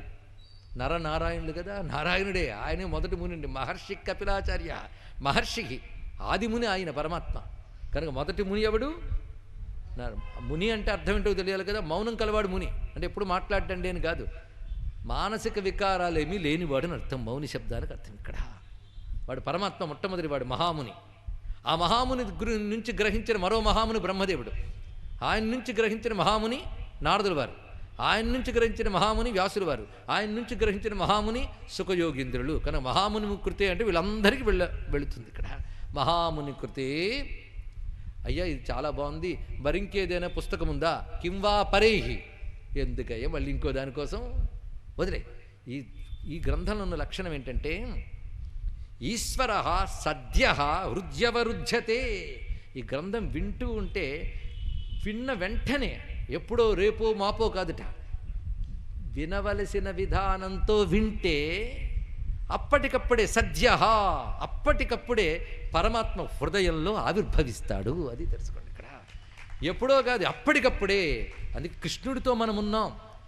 మళ్ళీ 8:30 అయిపోయాక మళ్ళీ రేపెప్పుడు 6 అవుతుంది, మళ్ళీ కృష్ణుడు వస్తాడు. అది వింటున్నంతసేపు. ఇంకోటి ఉన్నది, 8:30 తర్వాత రేపు 6 వస్తుంది కదా, వచ్చిన కృష్ణుడు వెళ్ళిపోడు. అదొకటి ఉన్నది ఇక్కడ. అది సద్యోర్జవరుధ్యతేత్ర. ఎవరి చేత అంటారు కానీ మాకేం రాలేదండి అంటే ఎవరికి వస్తారో కూడా చెప్పేశాడు తర్వాత. కృతుభి కృతిభి శుశ్రూషుభి అన్నాడు ఇక్కడ. కృతిభి అంటే అనేక జన్మల పుణ్యములు కలిగినటువంటి శుశ్రూషాపరాయణులకు అన్నాడు ఇక్కడ. శుశ్రూష చేసేవారికి, పుణ్యములున్నవారికి పరమాత్మ అప్పటికప్పుడు ఆవిర్భవిస్తాడు. ఎక్కడ? వాడు హృదయంలో ఆవిర్భవిస్తాడండి ఇక్కడ. ఎప్పుడు? తత్క్షణాత్. మళ్ళీ సద్యహ అని చెప్పి ఊరుకోకుండా తత్క్షణాత్ అన్నాడు. సద్యహ అంటే గంట తర్వాత, 2 గంటల తర్వాత అనుకుంటేవేమో. తత్క్షణాత్ ఎంత అందమైన మాట. తత్క్షణాత్ సద్యహ హృది అవరుధ్యతే అత్ర. ఇది గ్రంథం యొక్క లక్షణం. కనుక భాగవతంలో చెప్పబడుతున్నది పరమోత్కృష్టమైన నిష్కపట ధర్మం చెప్పబడుతున్నది. అది మాత్సర్యం లేని సత్పురుషులకు తెలియబడుతున్నది. అందులో చెప్పబడుతున్న వస్తువు సత్యము. అటువంటి సత్య వస్తువు, సత్యం పరం ధీమహి అనే వస్తువు చెప్పబడుతోంది. దానివల్ల వచ్చే ప్రయోజనము తాపత్రయోన్మూలనం శివదం. దీన్ని ఇచ్చినవాడు మహాముని. ఇది వినడం వల్ల ఏం జరుగుతుందంటే ఈశ్వరుడు అప్పటికప్పుడు ఎవరైతే పుణ్యాత్ములో, ఎవరైతే శుశ్రూషా పరాయణలో వారి హృదయంలో ఆవిర్భవిస్తున్నాడు. ఇక్కడ శుశ్రూషభి మాటకు అర్థం తెలియాలి. శుశ్రూషభి అంటే శ్రోతుం ఇచ్ఛ శుశ్రూష. శుశ్రూష అంటే కాళ్ళు పట్టడం, విసరకాలు పట్టి విసరడం కాదండి. శుశ్రూష అంటే వినాలనే తపన. ఇచ్ఛ అంటే మామూలు ఇచ్చ కాదు. నాకు గులాబ్ జామ్ ఇష్టం అండి, దొరికినప్పుడు తింటాను, అలాంటి ఇచ్చ కాదండి ఇది. ఇక్కడ ఎలాంటి ఇచ్చ అంటే మా రామకృష్ణ పరమహంస చెప్పాడు. నీటిలో మునిగిపోయి ఉక్కిరి బిక్కిరి అయిపోతున్నవాడు నీటి నుంచి బయటపడాలనే ఇచ్చ వాడికి ఎలా ఉంటుందో, సంసారం నుంచి తరించాలని అంత తపన కలిగిన వాడెవడో వాడు. ఆ ఇచ్చతో భగవంతుడి గురించి వినాలనే తపన కలిగిన వాడు. అంటే టైం దొరికితే విందాం, సెలవు దొరికితే విందాం, ఇవన్నీ కాదు. ఆ తపన అంత ఉండాలండి తప్పించిన వాడికే. అందుకే నేను మన గురువులు ఒక మాట చెప్పారు, ఆకలి దప్పికలే అర్హతలు అన్నారు ఇక్కడ. ఆకలి దప్పికలే అన్నం తినడానికి అర్హత. అన్నం తినడానికి అర్హత ఏంటండి? ప్యాంట్ షర్ట్ వేసుకు కూర్చోవాలా, పంచకట్టు కూర్చోవాలా? ఆకలి ఉండాలి, అదొక్కటే అర్హత, ఇంకేం కాదు ఇక్కడ. ఆకలి లేనివాడికి అన్నం పెడితే అన్నంతో ఆడుకుంటాడు, రుచులు ఎంచుతాడు, క్రిటిసైజ్ చేస్తాడు, ఉప్పు తక్కువ ఈ తక్కువ అని. నకనకలగడుతున్న ఆకలితో పెట్టండి, ఆబగా తింటాడు, అమృతంలా తింటాడు. ఒకవేళ మంచి విందు భోజనం పెడితే వచ్చిన వాళ్ళకి ముందు భోజనం వేస్ట్ అయిపోకుండా ఉండడానికి ఎప్పుడైజర్ ఇస్తారు, ఇచ్చి ఆ తర్వాత భోజనం పెడతారు. లేకపోతే పుట్టించేనే పెట్టాలండి అన్నాడు ఇక్కడ. ఆ ఆకలి ఏమిటయ్యా అంటే శ్రద్ధ. అటువంటి శ్రద్ధ వైరాగ్యాలు ఏవైతే ఉన్నాయో అవి ఉంటే భాగవతమైన ఆహారం అద్భుతంగా తినచ్చు. అదే కృతుభిహి శుశ్రూషభి. అయితే ఒకటి చెప్పాడు కానీ మాకేం శ్రద్ధ కలగదంటే ఆ మాట కూడా చెప్పాడు. పుణ్యం లేని వాడికి శ్రద్ధ ఉండదు. అనేక జన్మలు పుణ్యములు లేని వారికి భాగవత కథ వినే యోగము ఉండదు, అది తెలుసుకోండి. ఇదంతా పుణ్యాత్ములతో చెప్తున్నాను నేను ఇక్కడ. ఇక్కడ ఉన్న వాళ్ళందరూ కృతుభిహి శుశ్రూషభి. ఇలాంటి వాళ్ళు దొరకడం చేత కృష్ణుడు పలికించే భాగవతం నేను వింటూ కూర్చున్నాను 42 రోజులు. అది తెలుసుకోండి ఇక్కడ, మరొకటి కాదు ఇక్కడ. కృతుభిహి శుశ్రూషభి. అనేక జన్మలు పుణ్యములు ఉండాలి, శ్రోతమిచ్చా ఉండాలి ఇక్కడ.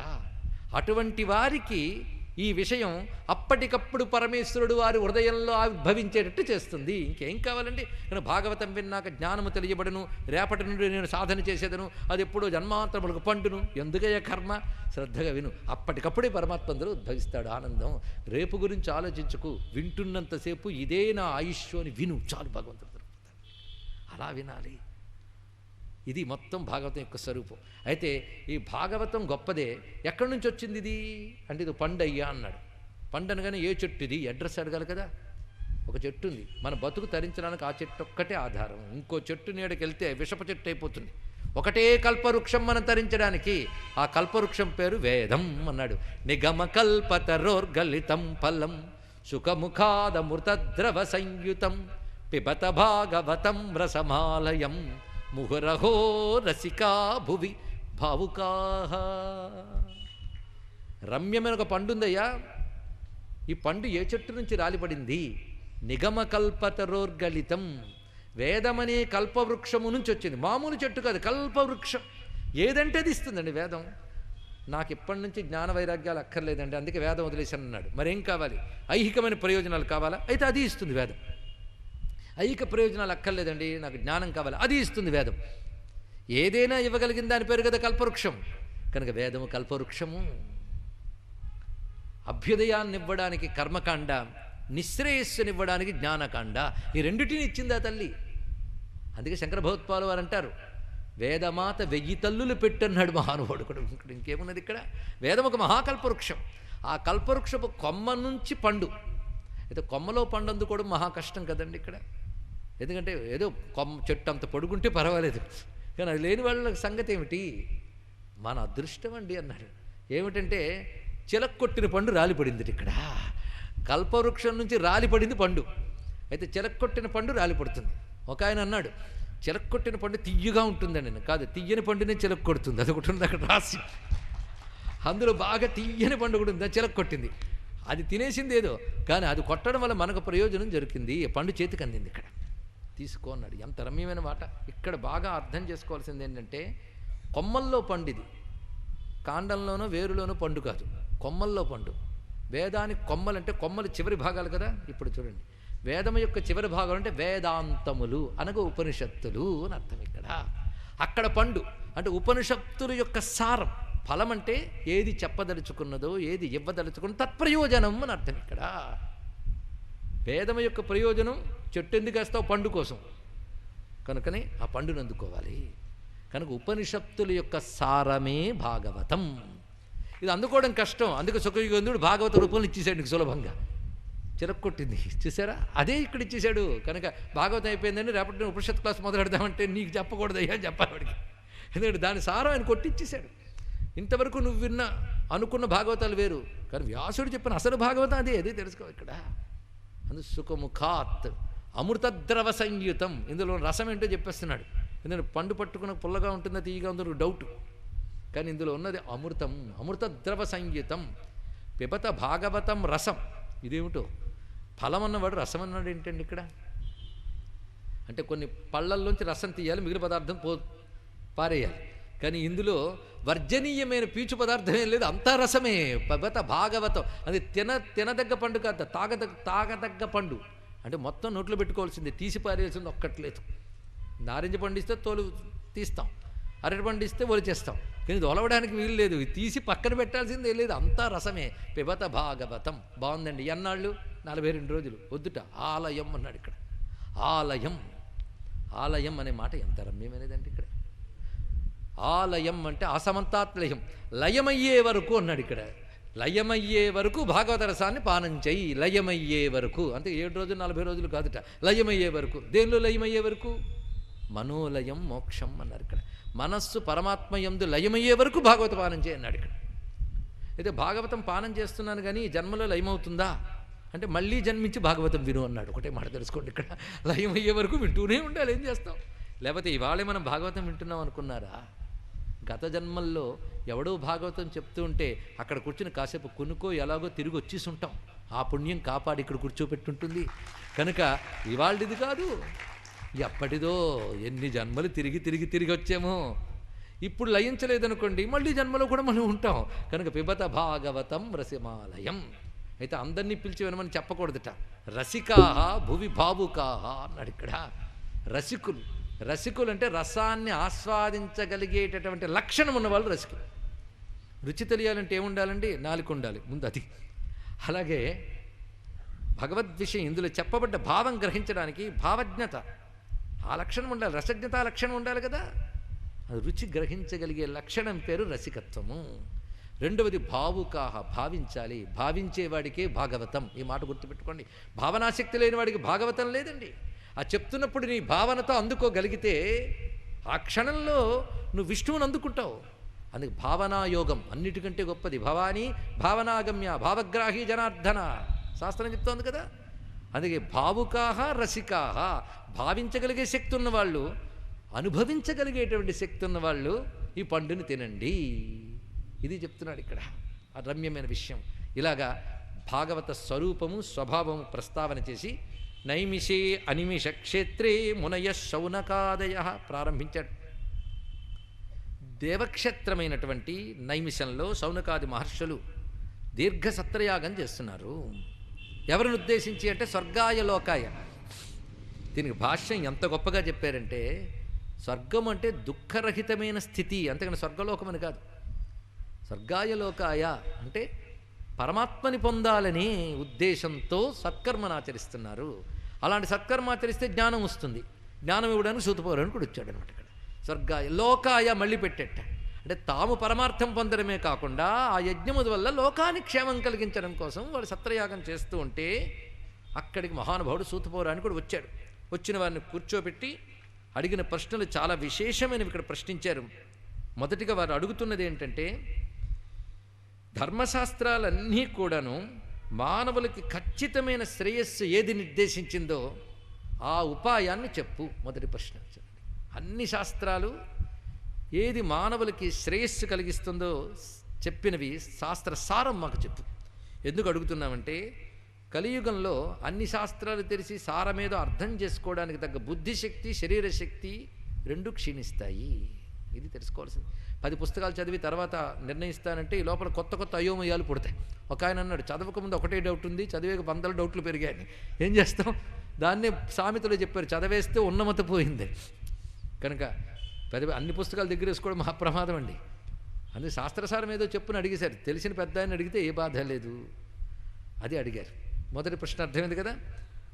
పైగా ఇంకో మాట అన్నారు, భూరీని భూరి కర్మాణి శ్రోతవ్యాన్ని విభాగశ. అనేక శాస్త్రాలు ఉన్నాయి, ఒక్క శాస్త్రం పరిపూర్ణంగా తెలుసుకోవడానికే ఆయువు చాలదు. దానికి తగ్గట్టు కలి కదా. కలిలో మానవులందరూ ప్రాయేణ అల్పాయుష, అందరూ అల్పాయుష్కులు. పైగా సోమరులు అన్నాడు. ఇక్కడ అన్నిటికీ బద్ధకమే. జపం చేయండి బద్ధకం, కదలడానికి బద్ధకం, మందత్వం అది ఇక్కడ పెరిగిపోతుంది. పైగా సుమందమతయ, సుమందమతయ గొప్ప మందబుద్ధి కలవారు. గొప్ప చూసి మురిసిపోవద్దు, పక్కన గొప్ప మందబుద్ధి అని చెప్తున్నాడు. ఇక్కడ గొప్ప మందబుద్ధి కలవారు అవుతారు. ఇక్కడ దానికి తోడు మందభాగ్యా, అనేక పాపాలు లేకపోతే కలియుగంలో పుట్టట్టు అదొకటి. కానీ మందభాగ్యా ఇన్ని రకాలు ఉంటాయి. పై దానికి తోడు అడుగడుగున ఉపద్రుతాహ, రోగాలు మొదలైన వాడి చేత పీడింపబడ్డం. కొత్త కొత్త వెరైటీ రోగాలు ఉన్నవి చాలక. అందుకని ఇవాళ ఆరోగ్యంగా ఉన్నాను గ్యారంటీ అనలేడు. ఏదో ఒకటి మూలుగుతూ సర్దుకుపోతూ ఉండడమే కలియుగ లక్షణము. దానికి తోడు శాస్త్రాలు చెప్పిన కర్మలన్నీ చేసి వెళదామంటే అబ్బో బోల్డ్ చెప్పే శాస్త్రాలు చాలా ఉన్నాయి. కనుక వాటి సారమేదో మాకు చెప్పు చాలు. అంటే అడుగుతున్నది ఎవరి కోసం? కలియుగంలో వాళ్ళ కోసం. అలాంటి విషయాన్ని వర్ణించి చెప్పు. పైగా మేము అడుగుతున్నది మరొకటి, మాకు బాగా తెలుసు, ఇదివరకు నువ్వు చాలా చెప్పావు ఇప్పటి వరకు. ఏ పరమాత్మ యొక్క అవతారములు వినడం వల్ల సులభంగా తరిస్తామో దాన్ని మాకు చెప్పు. చక్కగా అడిగారు. ఎందుకంటే భయంకరమైన సంసారంలో నిస్సహాయుడైన జీవుణ్ణి ఉద్ధరింపజేయడానికై పరమేశ్వరుడు దివ్యనామములు దివ్య రూపమును స్వీకరించాడు. నిజానికి నామరూపములని సచ్చిద్రూపుడైన ఆయన ఆ సచ్చిల్లక్షణముతో కూడిన నామరూపాలు స్వీకరించాడు. చూసారా, ఇక్కడ మనకున్న నామరూపాలన్నింటికీ సచ్చిల్లక్షణం లేదు. మనకు నామరూపాలలో సచ్చిల్లక్షణం ఉంది. భగవంతుడి నామము రూపము కూడా సచ్చిల్లక్షణమే. ఇది అర్థం చేసుకోవాలంటే మనం పంచదార పొట్లాలం, భగవంతుడు పంచదారతో చేసిన బొమ్మ. ఇది అర్థమైందా? కొంచెం అర్థం చేసుకుని ప్రయత్నిద్దాం. ఇదంతా పొట్లమే, లోపల సచ్చిత్ అనే పంచదార ఉంది. కానీ ఆయన రూపం ధరించాడంటే పొట్లంలో పంచదారలాగా రాడు, పంచదార బొమ్మై వచ్చినట్టుగా. అప్పుడు పంచదార బొమ్మలో పంచదార ఎక్కడుంది? మొత్తం ఉంది. అలాగే సచ్చిల్లక్షణుడైన పరమాత్మ ఒక అందమైన రూపం ధరించి అందమైన నామంతా వ్యక్తమైతే అందులో అంతా సచ్చిత్తే. అది తెలుసుకోమన్నాడు ఇక్కడ. అందుకే రాముడైనా కృష్ణుడైనా నరసింహుడైనా ఆ నిరాకార సచ్చిల్లక్షణమే సాకారమై వచ్చింది, కానీ తద్భిన్నము కాదు. ఇది తెలుసుకో ఇక్కడ. కనుక సచ్చిత్ స్వరూపుణ్ణి నువ్వు పొందుకోవాలి అంటే కేవలం రూపం లేని పంచదారిని పట్టుకోకుండా రూపమున్న పంచదారిని పట్టుకో. అందుకు నామరూపాలతో ఉన్న సచ్చిత్ స్వరూపాన్ని ఆస్వాదించాలి. అలాంటి సచ్చిన్నామరూపములు ఏవైతే ఉన్నాయో వాటిని మాకు తెలియజేయవయ్యా. ఇది అడుగుతున్నారు. అడుగుతూ అంతేకాదు అది ఏ కొద్ది లభించినా ధన్యులమవుతాం కదా, కనుక వాటిని వివరించి చెప్పమని. అలాంటి పరమాత్మ అనేక రకములైనటువంటి అవతారములు ధరించాడు.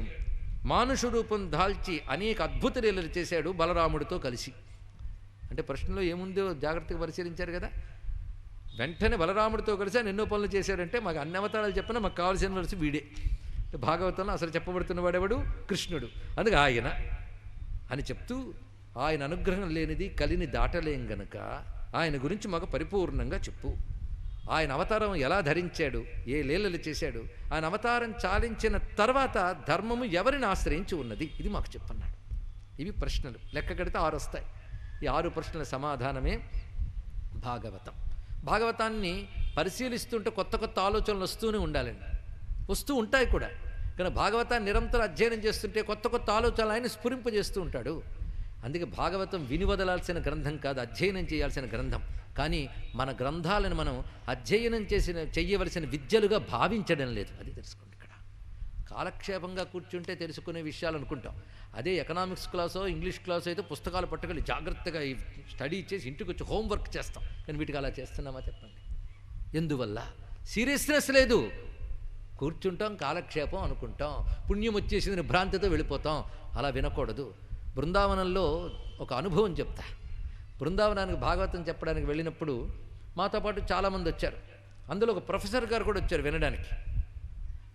అక్కడైతే ప్రవచనం జరుగుతోందో ఆ చోట ఆశ్రమంలో అక్కడే పుట్టి పెరిగి ఉన్నటువంటి విద్యార్థులు కొందరు ఉన్నారు.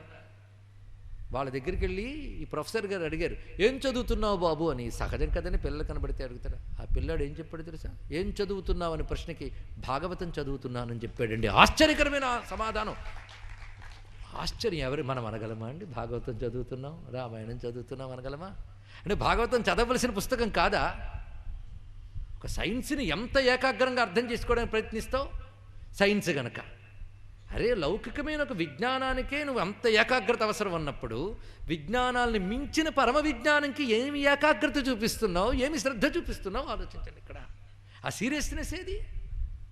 అది వచ్చిన నాడు ఆ వచ్చిన వాడికి ఆ భాగవతం తప్పకుండా తరింపజేసే జ్ఞానాన్ని ఇస్తుంది. ఇది సందేహం లేదు. ఇక్కడ ఈ 6 ప్రశ్నల్లో మొత్తం ఉందండి, ప్రపంచం మొత్తం.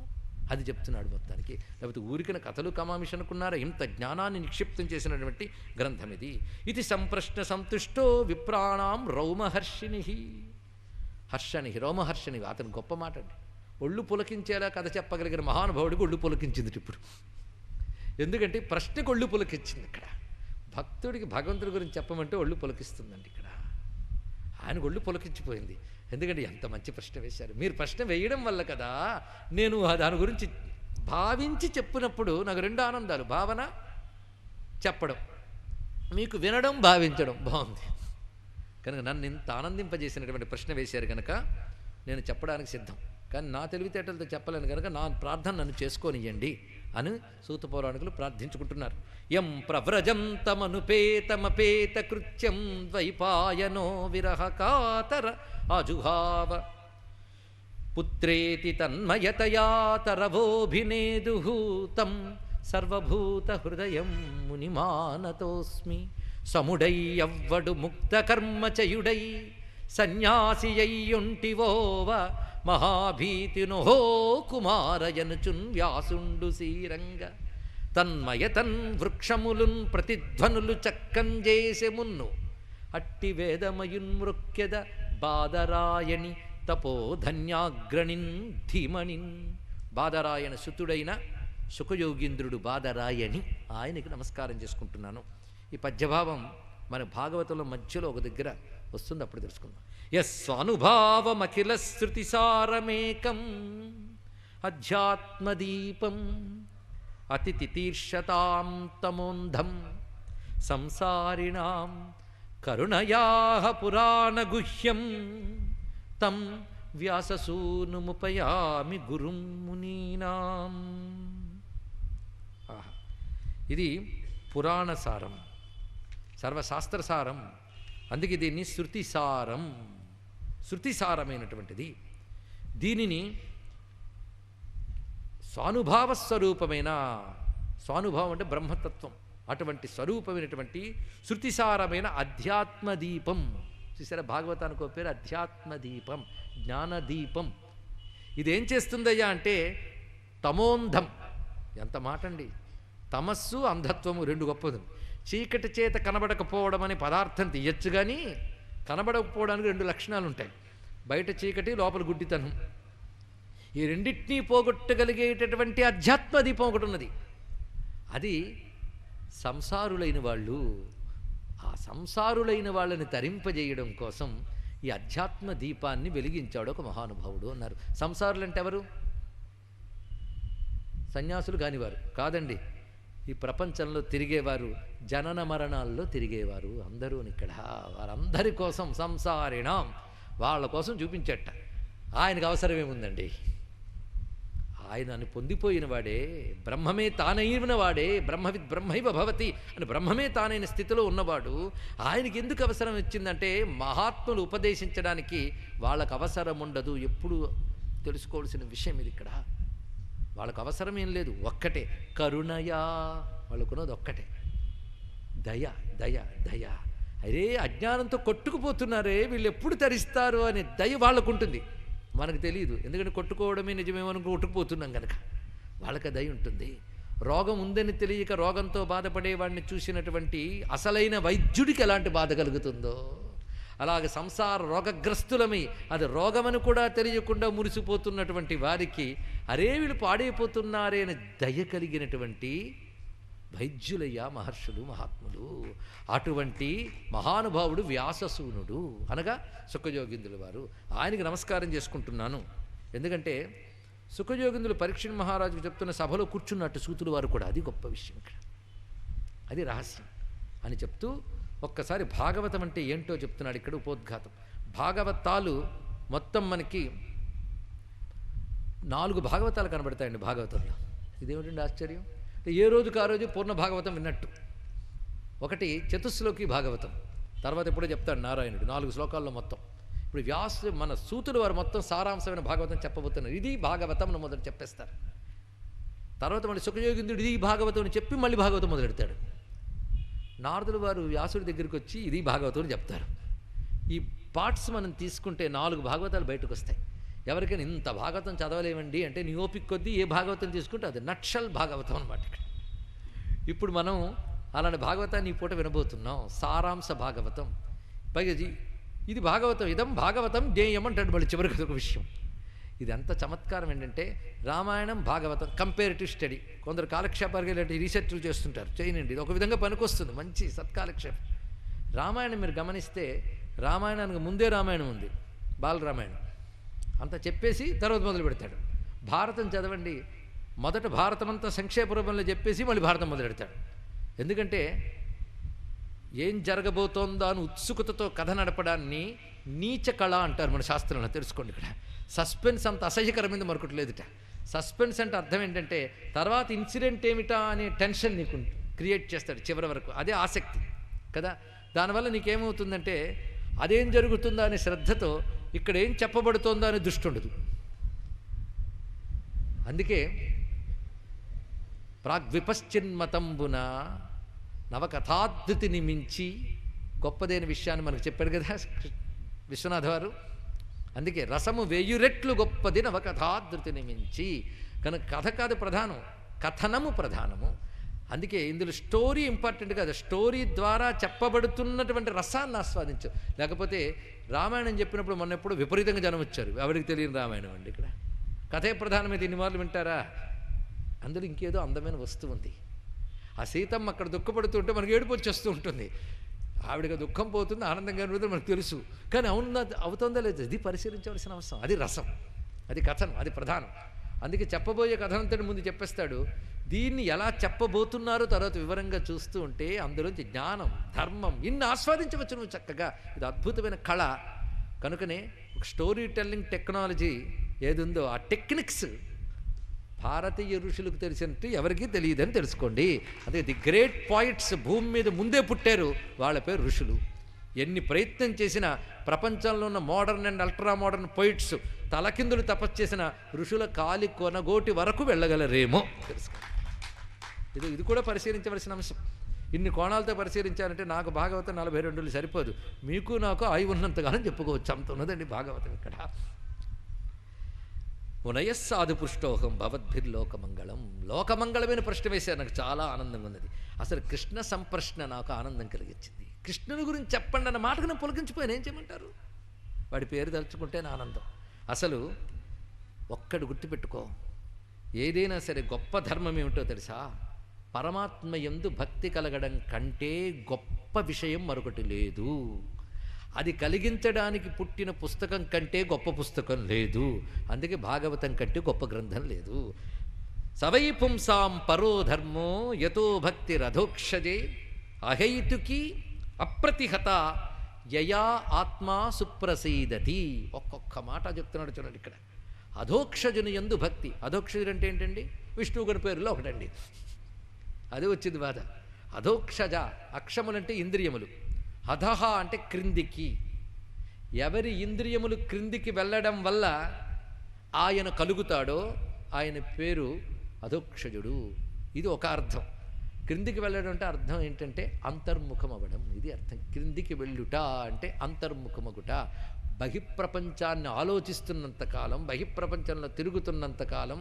అందుకు ఒక ఆవిడంది, నా అందుకే అక్కడికి బయటకు వెళ్ళట్లేదు, ఇంట్లో కూర్చున్నాను. ఇంట్లో కూర్చుని బయట ప్రపంచం గురించి ఆలోచిస్తాను.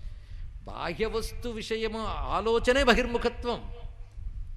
ఆ బహిర్ముఖత్వం విరిచిపెట్టిన అక్షములు అధహ లోపలికి వెళితే అంతర్ముఖమైనటువంటి ఆ సాధన వల్ల కలిగే జ్ఞానమేదో, కలిగే తత్వమేదో అతడు పరబ్రహ్మ. ఇది చెప్తున్నాడు. అంతర్ముఖ సమారాధ్య బహిర్ముఖ సుదుర్లభ. అదే అక్కడ చెప్పింది ఇక్కడ చెప్పింది ఒకటే. అని హిందూ మతాలు ఎన్నో లేవు, ఒక్కటే ధర్మం. సాధన ఒక్కటే, సిద్ధి ఒక్కటే. రకరకాల పేర్లతో ఒక్కటే చెప్పారు. స్వీట్ షాపులో స్వీట్ అని ఒక పదార్థం అమ్మరు, అన్ని పదార్థాలతో స్వీట్ అమ్ముతారు. అలాగే హిందూ ధర్మంలో అన్ని పురాణాలతో బ్రహ్మజ్ఞానం ఇస్తారు. ఇది తెలుసుకోండి ఇక్కడ. అది ఇందులో చెప్తున్నది. అందుకే రమ్యమైన మాట. పరమాత్మ యందు భక్తి కలగడం ఆల్రెడీ కలిగిపోయింది కదండి, అందుకే వచ్చామంటారేమో. ఎలాంటి భక్తి కలగాలో చెప్తున్నాడు. ఇది కలగడానికి ఎన్ని జన్మలు ఎత్తాలండి? అహైతుకి నెపములేని భక్తి, అప్రతిహత. ఒకప్పుడు ఉండేదండి భక్తి, ఇప్పుడే తెలిసిపోతుంది ఇప్పుడు పోయిందని. అప్రతిహత, దానికి అడ్డంకి అనేది లేకుండా ఉండాలి. అహేతుకి అప్రతిహత.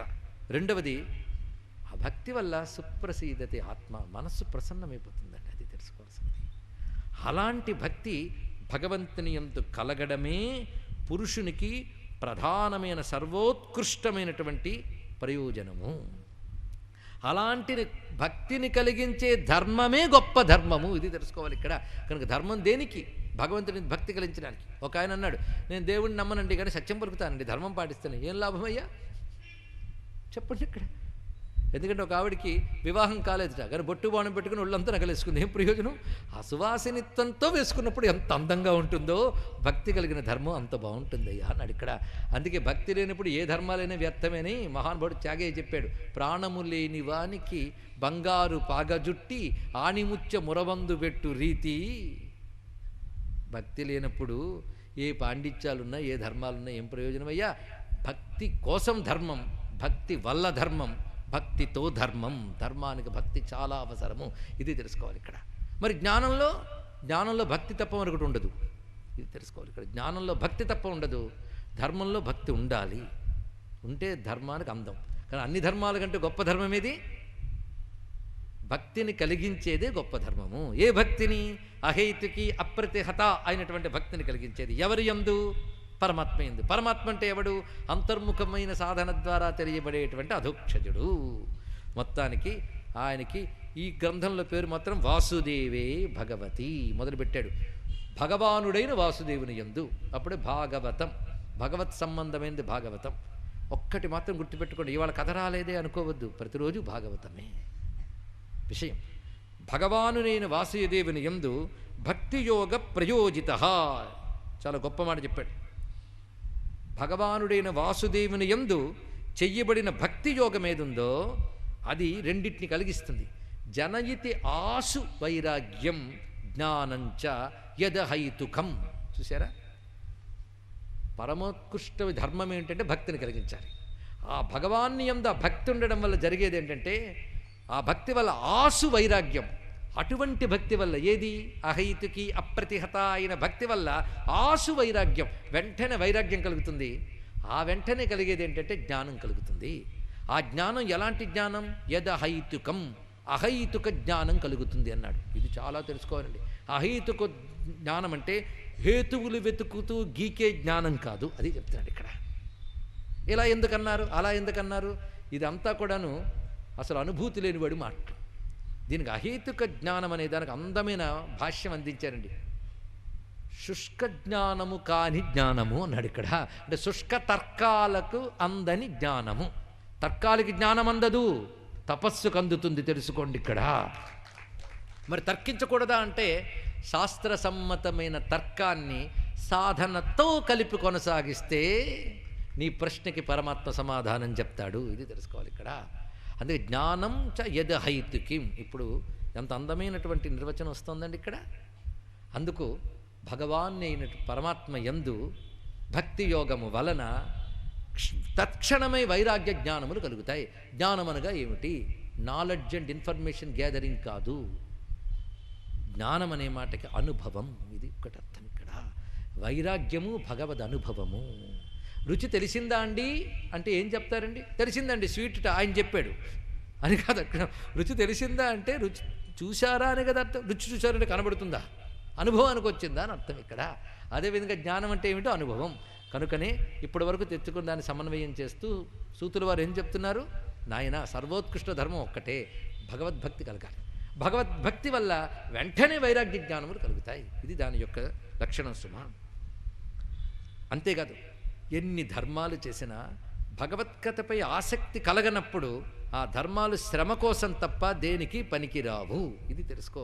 ఒక ఆయన్ని పాపం వస్తువులు తీసుకురండి అన్నట్ట, ఆటోలో వేసి తీసుకురండి అని. వాడు ఆటో వేసి దాన్ని ఆటోను తోస్తూ ఇంటి దాకా తెచ్చాడు. అప్పుడు ఎంత శ్రమ పడ్డావని వాడిని సత్కరిస్తారా మీరు? వాడిని ఏమంటే మూర్ఖుడా, ఆటోను తొయ్యక్కర్లేదు, అందులో కూర్చో, హాయిగా వచ్చేసేవాడు. అవునా కదా అంటే ఇక్కడ. కనుక వాడి శ్రమను మీరు అభినందిస్తారా లేకపోతే తిడతారా చెప్పండి ఇక్కడ. ఏం శ్రమ పడ్డావయ్యా, చాలా పాపం నా కోసం అంటారా? మూర్ఖుడా అని ముందు తిడతారు ఇక్కడ. అదేవిధంగా కొందరు బోళ్ళని ధర్మాలు శాస్త్రాలు ఎందుకయ్యా? భగవద్భక్తి కలిగించనప్పుడు ధర్మములు శ్రమయే వహి కేవలహ, అది కేవలం శ్రమ మాత్రమే. ఇది తెలుసుకో అని చెప్తూ అత్యద్భుతమైనటువంటి 3 శ్లోకాలు ఇస్తున్నాడు. ఇది నిజానికి పాఠశాలలో పిల్లలకు కూర్చోబెట్టి చెప్పాల్సినదండి ఇక్కడ.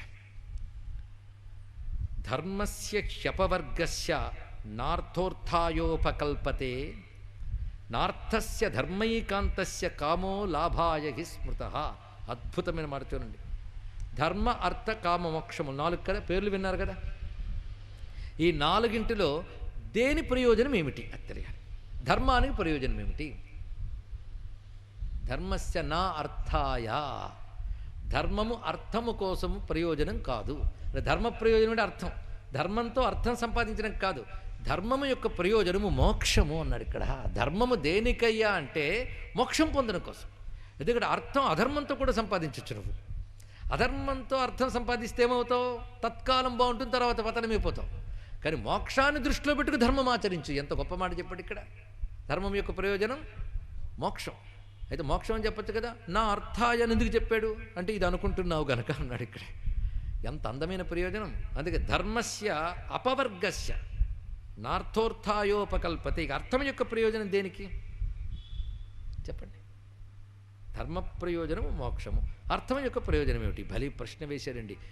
ఎందుకంటే జీవుడికి మనిషికి కావలసిన సబ్జెక్టు నాకు ఇప్పటి నుంచి అక్కర్లేదంటే నాకు ఇప్పటి నుంచి బాగుపడాలని లేదండి అని అర్థం తెలుసుకుంటే చాలు. అర్థం యొక్క ప్రయోజనం ఏంటి? సంపాదన ఎందుకండి అడిగితే నిర్మోహమాటంగా చెప్పండి, అనుభవించడానికి, అంతే కదా. కాదుట. అర్థం యొక్క ప్రయోజనం ధర్మము. ఇటు తిరగాలన్నాడు ఇక్కడ. అర్థం యొక్క ప్రయోజనం ధర్మము. కనుక అర్థమునకు ఒకే యొక్క ప్రయోజనం ఏమిటి? ధర్మము. అంతేగాని నా కామలాభాయ, కామం కోసం కాదు. ఎందుకంటే మరి వెంటనే అర్థం కామం కోసం అన్నాం కదా, అందుకు వెంటనే చెప్తున్నాడు అర్థం యొక్క ప్రయోజనము ధర్మము, ధర్మం యొక్క ప్రయోజనము మోక్షము. దేనితో ఏది చేయాలో చూసుకున్నాడు. మోక్షం కోసం ధర్మంలో నిలబడాలి. ఈ చెప్పడం వల్ల ఏంటంటే తాత్కాలిక అర్థం లభించకపోయినా ధర్మాన్ని వదలకు, అది శాశ్వతమైన మోక్షాన్ని ఇస్తుంది. అది చెప్తున్నాడు ఇక్కడ.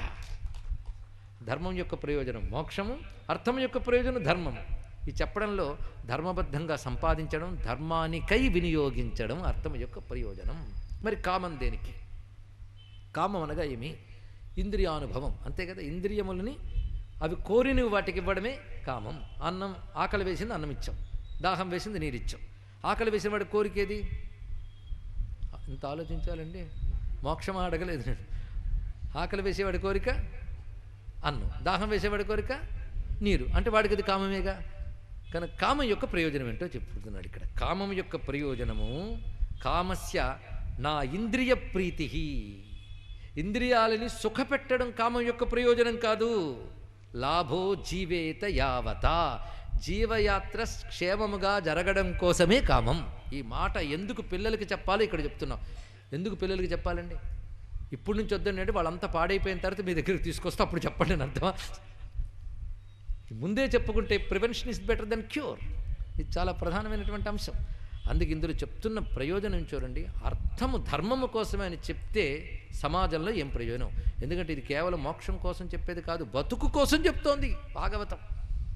మీరు పిల్లలకి చెప్పారనుకోండి, అర్థము అంటే అర్థ సంపాదన ధర్మంతో ఉండాలి, ధర్మం కోసం ఉండాలి అని చెప్పారనుకోండి, అవినీతి అనేది ఉండదు, అక్రమార్జన అనేది ఉండదు.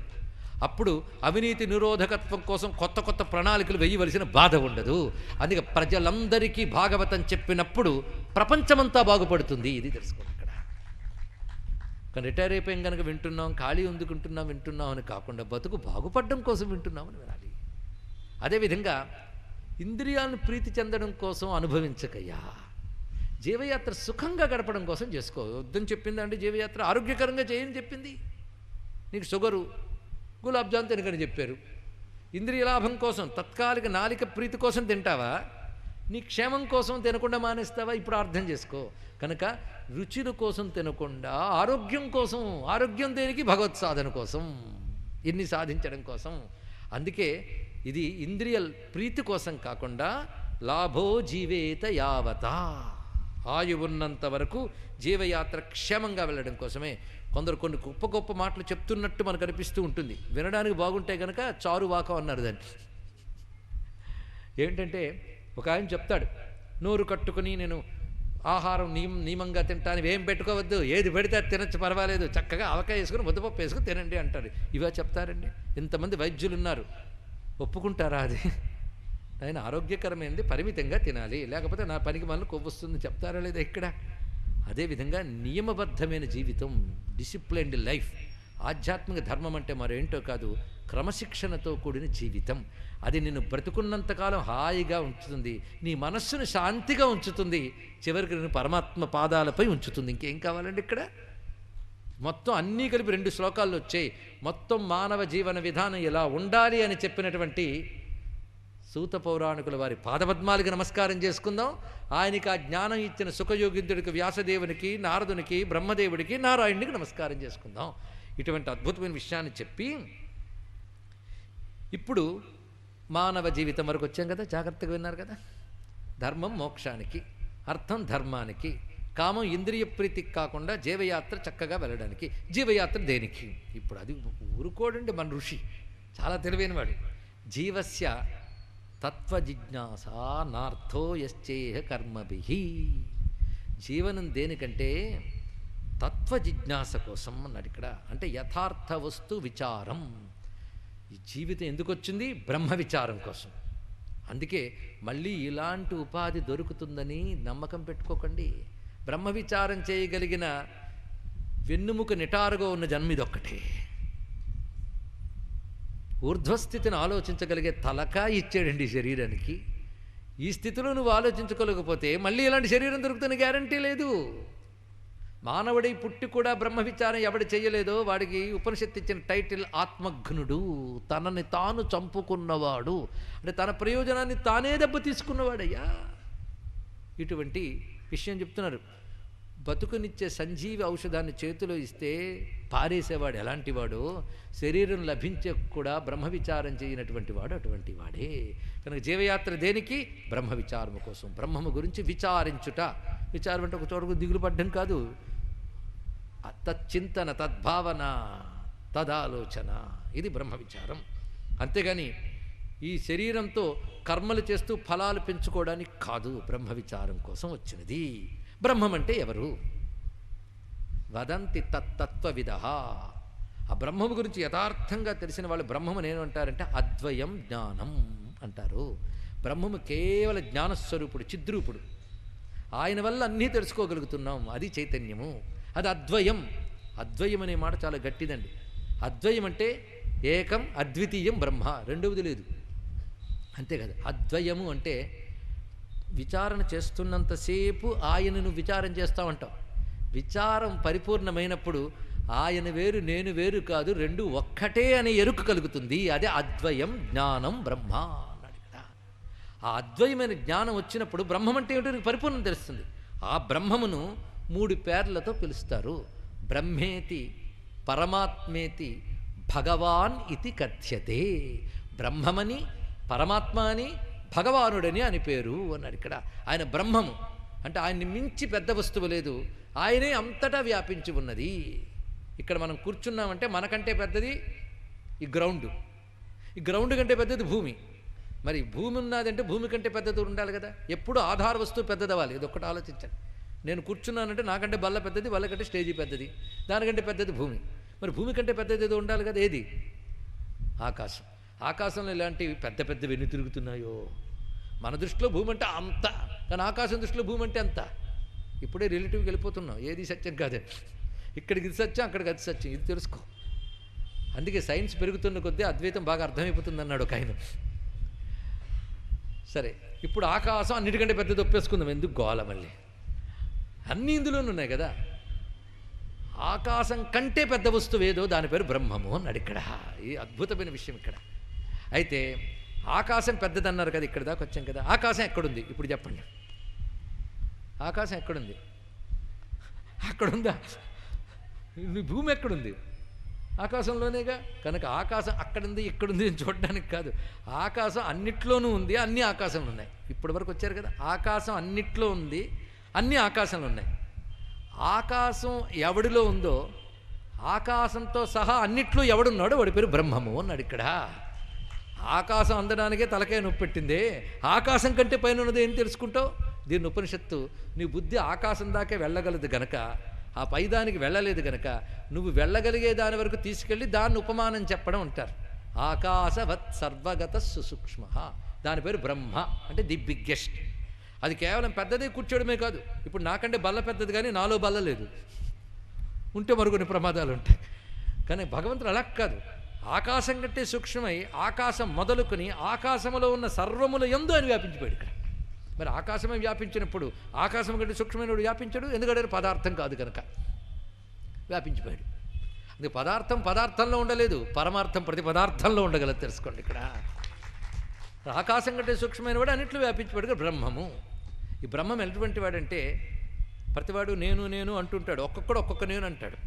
ఈ నేను అనే వాళ్ళందరినీ రకరకాల ఆత్మలు అనేద్దాం, కానీ వీటన్నిటిలో వ్యాపించిపోయినవాడు ఈ నేనుగాళ్ళందరికీ అతీతుడు కనుక పరమాత్మ అన్నారు ఇక్కడ.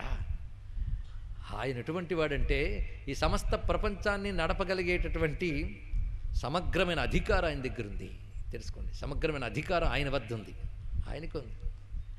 ఎలా నడపాలనే ధర్మం ఆయనకు తెలుసు, ఏది ఏ కట్టుబాటులో పెట్టాలి, దేనికి నియమం పెట్టాలి ఆయనకు తెలుసు. సూర్యుడు తూర్పును ఉదయించును, మీరు పెట్టారు రూల్, నేను పెట్టానా? భూమి తనలో తాను తిరుగును, ఎవరు పెట్టారు రూలు? వేసవి కాలంలో వేడి ఎక్కువగా ఉండును, వర్షాకాలం వర్షం పడును, మీరు నేను పెట్టలే. కన్ను చూచును కాలు నడుచును, ఇది కూడా మనం పెట్టలే. కానీ నియమాలు ఎవడో పెట్టినవాడు ఉన్నాడు, ఈ నియమాలు పెట్టినవాడు. ఇప్పుడు చూడండి వాడికి ఎన్ని లక్షణాలు. సమగ్రమైనటువంటి అధికారం ఆయన దగ్గరుంది, దానికి తోడు ఏవి నియమాలు ఆయనకు తెలుసు. ఇన్ని తెలిసిన వాడి గురించే అందరూ చెప్పుకుంటున్నారు, అవునా కదా? గొప్పవాళ్ళు ఎవరి గురించి చెప్పారో వాడిని కీర్తిమంతుడు అనాలి, అంతే కదా? గొప్పవాళ్ళు ఎవరి గురించి చెప్పాడో వాడిని కీర్తిమంతుడు అనాలి. అందు గొప్పవాళ్ళు ఎవరి గురించి చెప్పారో కొంచెం ఆలోచించండి. ఋషులు, వేదములు, దేవతలు, మహాత్ములు ఎవరి గురించి నిరంతరం కీర్తిస్తున్నారు, వాడి కీర్తి గొప్పది. యస్య నామ మహద్యశః ఉపనిషత్తు చెప్తోంది. ఇప్పుడు చెప్తున్న జాగ్రత్తగా వింటున్నారు కదా. బ్రహ్మ పరమాత్మ అయిపోయింది, ఇప్పుడు జాగ్రత్త వినండి. మొట్టమొదటిది ఏంటి? సర్వాధికారములు ఎవడివో, విశ్వాన్ని నడపడంలో అధికారం అయింది, నడిపే నియమాలు అయినవి, ఇంత నడుపుతున్న కీర్తి అయింది. అలా నడపగలిగేటటువంటి సంపద ఆయనది, అంతే కదా. ఎందుకంటే సూర్యుడికి కాంతి ఇచ్చాడు, నీటికి దాహం పోగొట్టే శక్తి ఇచ్చాడు, కంటికి చూపించాడు, ఒక్కొక్క దానికి ఏ సంపదలు ఇవ్వాలో అన్ని ఇచ్చాడు. అంటే ఆయన దగ్గర ఎంత ఉందోనండి. వచ్చిన వాడందరికీ పనిచేస్తున్నాడు అంటే వాడి దగ్గర ఎంత ఉందో అని అనుమానం వస్తుందా లేదా? ఇక్కడ అనుమానం ఏంటి? ఉంది. కనుక ఆయన్ని మించిన స్త్రీ ఎవడి దగ్గరే లేదు, అర్థమైంది కదా. ఇన్ని సంపదలు ఇస్తున్నాడు.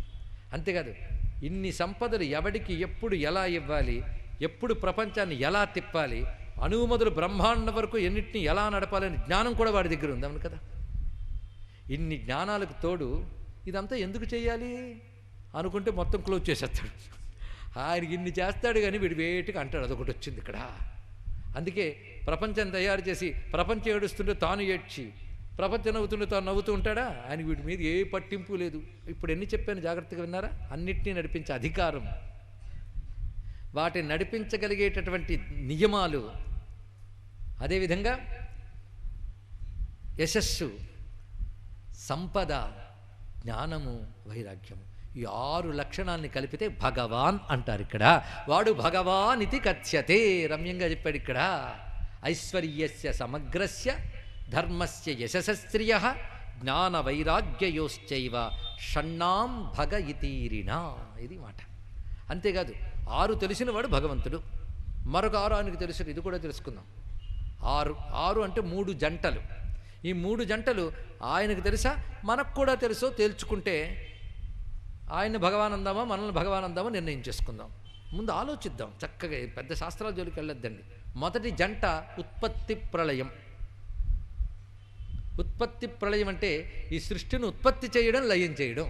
ఇది ఎప్పుడు ఉత్పత్తి చేయాలి, ఎప్పుడు లయం చేయాలి ఎవరికి తెలుసు? కొంచెం పక్క వాళ్ళని అడుగుతారా? ఈ సృష్టికి ఉత్పత్తి కానీ ప్రళయం కానీ మన చేతిలో కాదు. పుట్టిన జగత్తులో పుట్టి పోవడమే తప్ప ఈ పుట్టుక పోవడం గురించి మనకు తెలియదు. కనుక ఒకటి సృష్టి యొక్క ఉత్పత్తి లయము ఎవడికి తెలుసో, 2 అయిపోయాయి. ఈ సృష్టి యందు ఉన్న జీవుల యొక్క రాకా పోక ఈవడికి తెలుసో, ఇవి 2 జంటలు. భూతానాం ఆగతిం గతిం 2 అయ్యాయి కదా. పైగా ఏ జీవుడు కర్మ వల్ల సంసారంలో పడి తిరగాలి, ఏ జీవుడు జ్ఞానం పొందితే వాడికి మోక్షం ఇవ్వాలి, ఇది ఎవడికి తెలుసు. ప్రపంచంలో తిప్పేవాడెవడు, ప్రపంచపు ముడి విప్పేవాడెవడు. కర్మ పక్వత ఇంకా కానిటువంటి వాళ్ళకి ఇందులోనే పెట్టి తిప్పుతాడు, పక్వమైనటువంటి వాళ్ళకి మోక్షం ఇస్తాడు. కనుక 2వది బంధము మోక్షము, 3వ జంట ఏంది కదా, బంధము మోక్షము. ఈ 2 ఆయన చేతులు ఉన్నాయి, మన చేతులు లేవు. ఎందుకంటే నా మోక్షం ఇచ్చి అంటే ఇవ్వడండి. ఒక ఆయన పాపం పిల్లాడిని తీసుకెళ్ళి ఒక పెళ్ళికి వెళ్ళాట. పెళ్ళంతా చూశాడు. పిల్లాడు ఎవడు, ఒక 5 ఏళ్ళ పిల్లాడు, ఏదో 10 ఏళ్ళ పిల్లాడు. ఇంటికి వచ్చి పెళ్ళి ఎంత బాగుందో, నాకు రేపు పెళ్లి చేసి గొడవ పెట్టేట. తల్లిదండ్రులు చేస్తారండి, చెయ్యరు. కనుక నా పెళ్లి చేయలేదు, మా అమ్మ నాన్నది తప్పు అనకూడదు. నీకు ఇంకా మెచ్యూరిటీ రాలేదు నాయన, అది వచ్చినప్పుడు చేస్తారు. ఆ మెచ్యూరిటీ అంటే ఏంటి వీడికి అర్థం కాదు, మెచ్యూరిటీ లేదు కనుక. అందుకే భగవంతుడికి తెలుసు ఎప్పుడు మోక్షం ఇవ్వాలో ఆయనకు తెలుసు, పక్క తెలియని వాళ్ళకి ఇవ్వడు ఆయన. ఇది తెలుసుకోవయ్యా అన్నాడు ఇక్కడ. కనుక అంతవరకు చేత్తబడికి తిప్పుతాడు, ఆ తెలివితేటలు వచ్చి చేస్తాడు. అదిగా భగవంతుడు మోక్షం వచ్చే వరకు జీవుల్ని కర్మల్లో పెట్టి తిప్పుతాడు. దాని పేరు బంధం. ఆ పని చేయించే పని పేరు అవిద్య. మోక్షం ఇచ్చేటప్పుడు ఆ పని పేరు విద్య. ఆ 2 ఇప్పుడు ఎన్నొచ్చే, సృష్టి యొక్క ప్రళయము ఉత్పత్తి, జీవుల యొక్క రాక పోక, ఆ జీవుల యొక్క బంధము మోక్షము, ఈ 6 ఎవడి చేతిలో ఉన్నాయో ఎవడికి తెలుసో వాడిని భగవానుడు అంటారు. ఇది తెలుసుకోండి ఇక్కడ. ఈ చెప్పడంలో కూడా భావం ఏంటంటే ఆయన బ్రహ్మం, సృష్టికి అతీతుడు కనుక పరమాత్మ, సృష్టి చేసేటప్పుడు భగవానుడు. ఇది తెలుసుకోండి అన్నాడు ఇక్కడ. సృష్టి చేసేటప్పుడు 6తో చేస్తున్నాడు. ఆ వరుస బ్రహ్మేతి పరమాత్మేతి భగవానితి గచ్చతే. కనుక సృష్టిలో 6 చెయ్యాలి కనుక 6 అన్నిట్లో ఉంటూ సర్వవ్యాపకుడే చేస్తున్నాడు. నేను ఎక్కడి నుంచో రాక్కర్లేదు. ఒక్కొక్కప్పుడు ఈ 6 చెయ్యడం కోసం ఈ 6 లక్షణాలతో ఆయన వస్తాడు. ఆ వచ్చినప్పుడు ఆయన పరిపూర్ణమైన బ్రహ్మతత్వాన్ని ఎక్కడో దాచిపెట్టి సగం తెచ్చుకోడు, పరిపూర్ణంగా దిగి వస్తాడు. పరిపూర్ణమైన బ్రహ్మలక్షణంతో దిగి ఎవడికి బంధం ఇవ్వాలి, ఎవడికి మోక్షం ఇవ్వాలి, ఎవరిని ఎప్పుడు తీసుకెళ్ళాలి, ఎవరిని ఎప్పుడు పంపించేయాలి తీయడానికి దిగొచ్చి నడుపుతాడు. అప్పుడు అవతరించిన భగవానుడు అంటారు, ఆయన పేరు కృష్ణ పరమాత్మ అంటారయ్యా. ఆయన గురించి చెప్తున్నాడు, బ్రహ్మేతి పరమాత్మేతి భగవానితి గచ్చతే. అలాంటి భగవంతుడు గురించి చెప్పే గ్రంథం భాగవతం. కనుక భగవానుడు అంటే తెలిసిపోయింది, భాగవతం టైటిల్ ఇప్పుడు అర్థమైందనమాట. అటువంటి భగవంతుడి గురించి చెప్తున్నది ఇక్కడ. కనుక బ్రహ్మం ఎవడో, పరమాత్మ ఎవడో, భగవానుడు వాడే. అలాంటి భగవానుని శ్రద్ధాళువులైనటువంటి వారు గురువుల దగ్గర శరణు వేడి తదేక చిత్తంతో శ్రవణం చేసి మననం చేసి ఆ భగవానుడు తమ ఆత్మకి వేరు కాదు, తమ ఆత్మగా ఉన్నవాడే అని తెలుసుకుంటారు. ఆ స్వస్వరూప జ్ఞానం పొందినటువంటి వాడు ముక్తుడు. మొత్తం చెప్పేశారు ఇక్కడ. తశ్రద్ధదానా మునయో. అయితే ఆ శ్రద్ధాళువుకు 2 లక్షణాలు గట్టిగా ఉండాలి. జ్ఞాన వైరాగ్యయుక్తయా. ఇక్కడ జ్ఞానం పేరు, సాధనలో జ్ఞానం పేరు వివేకం. సాధన పొందిన తర్వాత జ్ఞానం పేరు బ్రహ్మానుభవం. ఇది తెలుసుకోవాలి ఇక్కడ. కనుక జ్ఞాన వైరాగ్యయుక్తయా, వివేక వైరాగ్యాలతో శ్రద్ధధానులైన మునులు.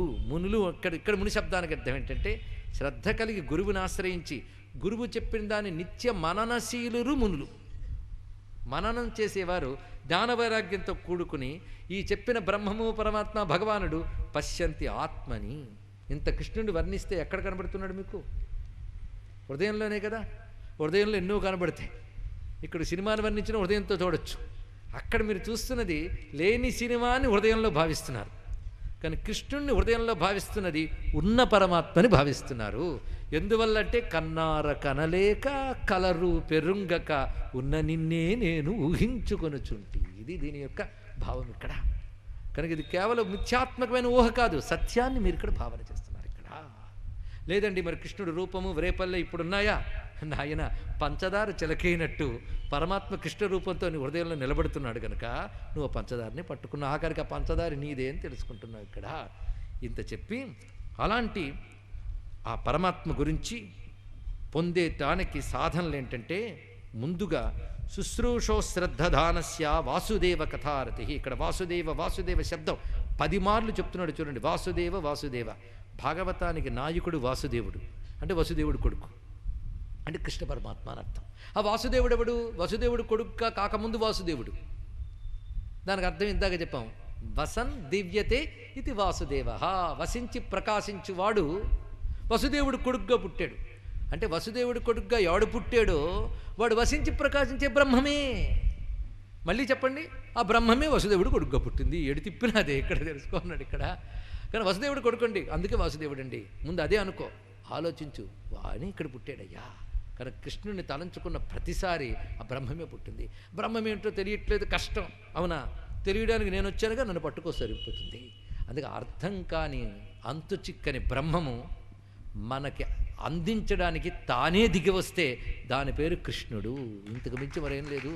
కృష్ణ తత్వం తప్ప ఏమున్నదండి? పరిపూర్ణత్వం అక్కడ ఉన్నది.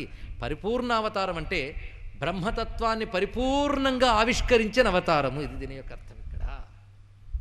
అందుకే ఆ భగవానుడు గురించి చెప్తున్నాం. ఇది ముందు జరిగేది అంటే పుణ్యక్షేత్రాన్ని సేవించాలి. సాధకుడికి ఫస్ట్ స్టెప్ నుంచి చెప్తున్నాడు. పుణ్యక్షేత్రం అంటే పవిత్రమైన చోట్లు. ఎందుకు సేవించాలి? మహాత్ములు అక్కడ తిరుగుతారు గనక అన్నాడు ఇక్కడ. ఎందుకంటే వాళ్ళు మన ఇంటికి వచ్చి తలుపు కొట్టి మనం ఇచ్చేవాడి కోసం చెప్పరు. వాళ్ళు ఉన్న చోటుకు నువ్వు తిరగాలి. అంతేకాదు, వాళ్ళు తిరిగే చోటే పుణ్యక్షేత్రం. అది కూడా తెలుసుకో. తీర్థం కుర్వంతి తీర్థాన్ని, వాళ్ళు ఎక్కడ అడుగు పెడితే తీర్థం. కనుక మహాత్ముల్ని ఆశ్రయించాలి. మొదటి సాధనలో మొదటి మెట్టు సత్సాంగత్యం, సత్పురుషుల్ని ఆశ్రయించాలి. మహత్సేవయా పుణ్యతీర్థ నిషేవనాత్. పుణ్యతీర్థములు సేవించడం వల్ల, మహాత్ములను ఆశ్రయించడం వల్ల, ఇందులో మరొక అర్థం ఉన్నది.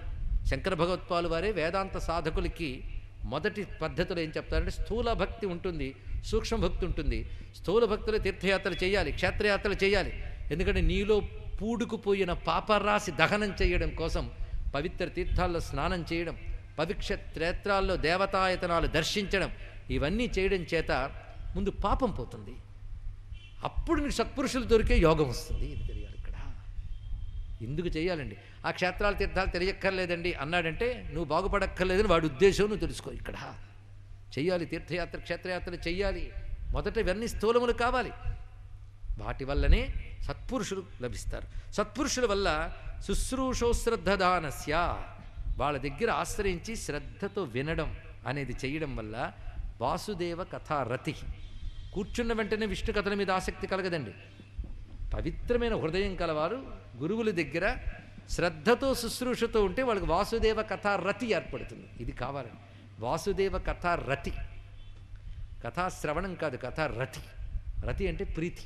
వాసుదేవ కథల యందు ప్రీతి ఎప్పుడు కలుగుతుంది? వాళ్ళ దగ్గర కూర్చొని విన్నప్పుడు. కనుక స్టెప్ ఏమిటి? పవిత్ర క్షేత్రయాత్రలు, మహాత్ముల దర్శనం, మహత్సేవయా. దాని తర్వాత వాసుదేవ కథారతి. ఎప్పుడైతే వాసుదేవ కథారతి ఏర్పడి వాసుదేవుని కథను వింటూ ఉంటావో తర్వాత ఏం జరుగుతుంది? చూడండి. శృణ్వతాం స్వకథా కృష్ణ పుణ్యశ్రవణ కీర్తన. ఆ మాట ఎంత గొప్పగా చెప్పారు. ఎవడు గురించి వింటే కీర్తిస్తే మనం పవిత్రులం అవుతామో వాడిని పుణ్యశ్రవణ కీర్తనుడు అంటారు. ఇది మనకి విష్ణు సహస్రం కూడా చదివేస్తున్నాం.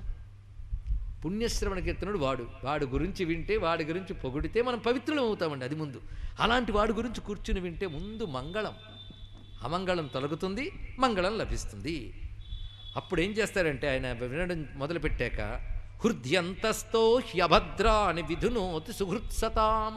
ఆయన పేరే పుణ్యశ్రవణ కీర్తనుడు గనక ఆయన గురించి వింటూ ఉంటే ఆయన చక్కగా వచ్చి హృదయంలో కూర్చొని నువ్వు పోగు చేసుకుని అమంగళాలను తీసి పారేస్తాడు ఆయన మహానుభావుడు. చూడండి ఇక్కడ. అందుకు అదొక్కడి చేస్తే ఆ తర్వాత ఏమవుతుందంటే నష్టప్రాయేషు అభద్రేషు నిత్యం భాగవత సేవయ భగవత్యుత్తమ శ్లోకే భక్తిర్భవతి నైష్ఠికీ. వాసుదేవ కథారతో భగవత్కథ విన్నావు కదా, అప్పుడు ఆయన వచ్చిన హృదయంలో ప్రవేశించి నీళ్ళ అమంగళకరమైన నెగిటివ్ థాట్స్, వికారమైన ఆలోచనలు అని తొలగించి శుద్ధి చేస్తాడు. అప్పుడు నీకు ఉత్తమ శ్లోకుడైన భగవాన్ని యందు నైష్ఠికమైన భక్తి కలుగుతుంది. ఆ నైష్ఠికమైన భక్తి కలిగినప్పుడు నీ మనస్సుని, అప్పటికి సత్వరజస్తమో గుణాలు ఉన్నా నైష్ఠికమైన భక్తి కలిగితే ఈ రజోగుణ తమో గుణాలు కామలోభాది వికారాలతో నీ మనస్సును కొల్లబడవకుండా కాపాడుతుంది ఆ నైష్ఠికీ భక్తి. ఎంత క్రమం చూడండి ఇక్కడ. అప్పుడు ప్రసన్న మనస్సు నీకు ఏర్పడుతుంది. ఆ ప్రసన్న మనస్సుతో సంసార ఆసక్తి విడిచి యథార్థ స్వరూప సాక్షాత్కారం లభిస్తుంది. ఇవాళ చెప్పిన పాఠం అత్యంత ప్రధానం. 1 by 1 స్టెప్ బై స్టెప్. వెంటనే అర్థమైపోయిందా అంటే ఒక లెసన్ విన్నాక రెండో రోజు మననం చేయమని వాడే చెప్తున్నాడుగా. ఏవం ప్రసన్న మనసో భగవద్భక్తి యోగత భగవత్తత్వ విజ్ఞానం ముక్త సంగస్య జాయతే. అప్పుడేం జరుగుతుందంటే భిద్యతే హృదయ గ్రంథి ఛిద్యంతే సర్వసంశయా క్షీయంతే చాస్య కర్మాణి దృష్ట ఏవాత్మనీశ్వరే తస్మిన్ దృష్టే పరావరైన కఠోపనిషత్తు మంత్రమే ఇక్కడ చెప్పాడు. భిద్యతే హృదయం. దీన్ని బట్టి ఉపనిషత్తులు భాగవతం రీసెర్చ్ చేయండి, మీ ఇష్టం. వేదాంతం భాగవతం, వేదాంతమే భాగవతం తర్వాత వస్తుంది. ఇది తెలుసుకోవాల్సిన అంశం ఇక్కడ. అందుకే బ్రహ్మసూత్రాలు వేదాంతాన్ని సూత్రప్రాయంగా చెప్తే, ఆ బ్రహ్మసూత్రాలు కావ్యప్రాయంగా చెప్తే భాగవతం. అది తెలుసుకోవాల్సింది ఇక్కడ. ఇది వివరిస్తూ అలాంటి వాసుదేవుని యందు అని చెప్తూ, ఆ వాసుదేవ శబ్దం మనల్ని వదలకూడదు. వాసుదేవ పరా వేద వాసుదేవ పరామఖ వాసుదేవ పరాయోగ వాసుదేవ పరాక్రియ వాసుదేవ పరం జ్ఞానం వాసుదేవ పరం తప వాసుదేవ పరో ధర్మో వాసుదేవ పరాగతి. ఎన్ని మార్ల వాసుదేవ వాసుదేవ వాసుదేవ శబ్దం అన్నాము, విన్నాము, అనుకున్నాము, ధన్యులమైపోయామండి. ఆ వాసుదేవ శబ్దం చాలు. కలియుగంలో అది తప్ప మరొకటి కాదు. అదే గతి. ఆ వాసుదేవ అనే 4 అక్షరాలు భగవత్తుడు ఆయనే. అందుకే భగవతే వాసుదేవాయ. చూసారా, ఇవాళ మనం అదృష్టం ఏంటంటే ద్వాదశాక్షరి మంత్ర వ్యాఖ్యానం చేసుకున్నాం. తెలిసి మంత్రజపం చేస్తే ఇంక సిద్ధి ఇంకేమున్నది ఇక్కడ. కలియుగంలో అది ఒకటి చాలు అన్నాడు. ఎందుకంటే తెలుసుకోవాల్సిన ఒక్కటి అక్కడుంది. సచ్చిత్ వాసుదేవ. ఆయనే షడ్గుణేశ్వరి సంపన్నుడే, షడ్విధములుగా జగత్తును నడుపుతున్నటువంటి వాడు. అందుకే భగవతే వాసుదేవాయ. ఆయనకి ఏం చేస్తున్నాం? నమః. నా అహంకారం అంతా ఆయనకు అర్పిస్తున్నాను. మొదట అర్పించు. అందుకే భగవంతుడిని మమ అనుకుంటే భక్తి, భగవంతుడిని అహం అనుకుంటే జ్ఞానం. తెలుసుకోండి ఇక్కడ. ముందు మమతో మొదలైతే అహంతో పూర్తవుతుంది. ఇది బాగా తెలియాలి ఇక్కడ. ఇది గమనించవలసినది. అందుకు భగవద్భక్తి అంటే ఎంత గొప్పది. ఆ స్థితిలోకి తీసాడు. అహం మమ వేరు కాదండి. టార్చ్ లైట్ ఫోకస్ చేసో, అక్కడ లైట్ మమ ఎందు నుంచి ఫోకస్ చేసో అది అహం. కొన్నాళ్ళకు తెలుస్తుంది ఈ లైట్ దానిదే అని. అప్పుడు అదే తెలుస్తుంది. అర్థమవుతుంది కదా, ఇంత స్పష్టంగా ఉన్నది ఇక్కడ. అందుకు వాసుదేవ వాసుదేవ ఒక్క మంత్రంలో ఉందండి. తెలిసి చేస్తే ఆ వాసుదేవ మంత్రం పండించుకోవడానికి 42 రోజులు నమో భగవతే వాసుదేవ, లేదు శ్రీ భగవతే వాసుదేవాయ నమః, అంతేనా? అదే నమః నమః నమః. నా మమ అను, ఇంకా మమ మిగల్చడు. నువ్వు అహం అని దేన్ని అనుకుంటున్నావు, ఆ దేహం కూడా మమ కనుక అది తీసేస్తాడు. ఇప్పుడు దేహం పోగొట్టేస్తాడా? దేహం పోగొట్టాడు. దేహం నేనైనా అజ్ఞానాన్ని పోగొడతాడు పరమాత్మ.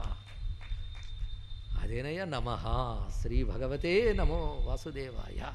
ఆ స్వరూపం ఓం ప్రణవస్వరూపము. అందుకే వాసుదేవుని కోసమై ఆయనే పరమతాత్పర్యమని బోధించడానికే వేదములు వచ్చాయి. యజ్ఞములు ఆయన్ని ఉద్దేశించే చేస్తున్నారు. యోగములు ఉద్దేశం కూడా ఆయనే. యోగా ఎందుకండి? పొట్ట తగ్గడానికండి కాదండి, పరమాత్మ లభించడానికండి. ఇక్కడ తెలుసుకోండి, యోగముల పరమగమ్యం అది. అంతేకాదు కర్మలు కూడా దేనికి? సర్వకర్మాఖిలం పార్థ జ్ఞానే పరిసమాప్యతి. అక్కడికి తీసుకువెళ్ళడానికి కర్మలు ఆయన్ని అర్పించడానికి ఉన్నాయ్యా. కర్మలు ఎంత బాగా చెప్పాడు. కర్మలు ఎందుకయ్యా అంటే ఆయన అర్పించడానికి, ఆయనకు అర్పించడానికే కర్మలు. అందుకు వాసుదేవ పరాక్రియ. మరి తెలివితేటలు తలకొట్టుకోవడాలు ఎందుకయ్యా అంటే ఆ జ్ఞానం ఆయన్ని పొందడానికి. తపస్సు దేనికి? ఆయన కోసమే. స్వర్గాది ఫలములేమిటి? అవి ఆయనవే. బ్రహ్మార్పణం బ్రహ్మహవి బ్రహ్మాగ్నౌ బ్రహ్మణాహుతం బ్రహ్మైవ తేన గంతవ్యం బ్రహ్మకర్మ సమాధిన. అదే విషయం ఇక్కడ.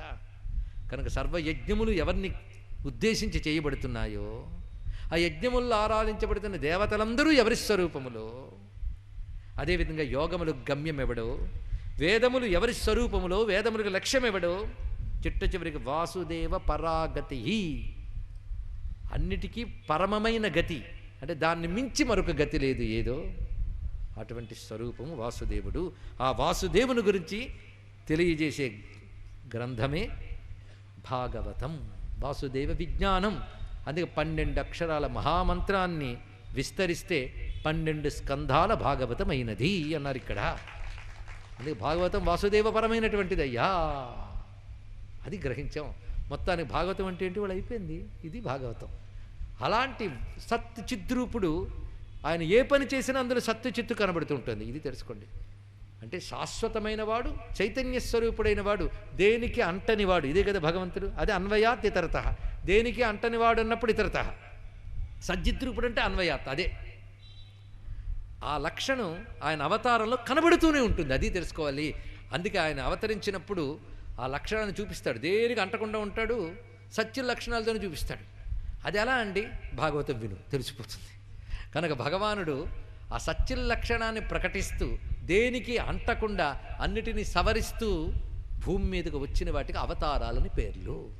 ఈ అవతారాలు లెక్కలేనున్నాయి, వాటన్నిటినీ చెప్తున్నాను విను అంటూ స్వామి అవతారములన్నీ చెప్పడం మొదలు పెడుతున్నాడు. ఇక్కడి నుంచి అవతారములు చెప్పబడుతుంటాయి. అవతారములన్నీ చెప్పేస్తాడు. చెప్తూ ఆ సత్య లక్షణం, దేనికి అంటకుండా ఉన్న లక్షణం బాగా చూపించిన అవతారం ఒకటి ఉన్నది. ఆ అవతారం గురించి చెప్పడమే భాగవతం. వాడెవడయ్యా? వాసుదేవ అంటే సచ్చిత్ అన్నాం కదా. వాడు వాసుదేవుడై పుట్టి అదే యథాతథంగా చూపించాడు కనుక వాడు సంపూర్ణమైన పరబ్రహ్మ స్వరూపము అని ప్రస్తావన చేస్తున్నాడు. ఇదండి మొత్తం భాగవతం అయిపోయింది. ఇదం భాగవతం జ్ఞేయం అంతే. ఇటువంటి భాగవత స్వరూపానికి నమస్కారం చేసుకుంటూ ఇంకా రేపటి నుంచి అవతార కథల్లోకి మనం వెళ్ళిపోతున్నాం. మొదలుపెట్టాడు ఇక్కడ. నిర్గుణ బ్రహ్మము సృష్టిగా ఎలా విస్తరించిందో చెప్తాడు అవతారములని. అప్పుడు సృష్టిలో ఉన్న నువ్వు సృష్టిలో అవతరించిన భగవంతుని కథలు వింటూ వింటూ వింటూ ఆయనతో పాటు సృష్టికి అతీతమైన తత్వంలో లీనమవ్వాలి. ఇది భాగవతం యొక్క లక్షణం. అటువంటి భగవానుడైన వాసుదేవునికి నమస్కరిస్తూ అందరం ఒక్కసారి వాసుదేవ మంత్రాన్ని అనుకుందాం. శ్రీ భగవతే వాసుదేవాయ నమః. శ్రీ భగవతే వాసుదేవాయ నమః. శ్రీ భగవతే వాసుదేవాయ నమః.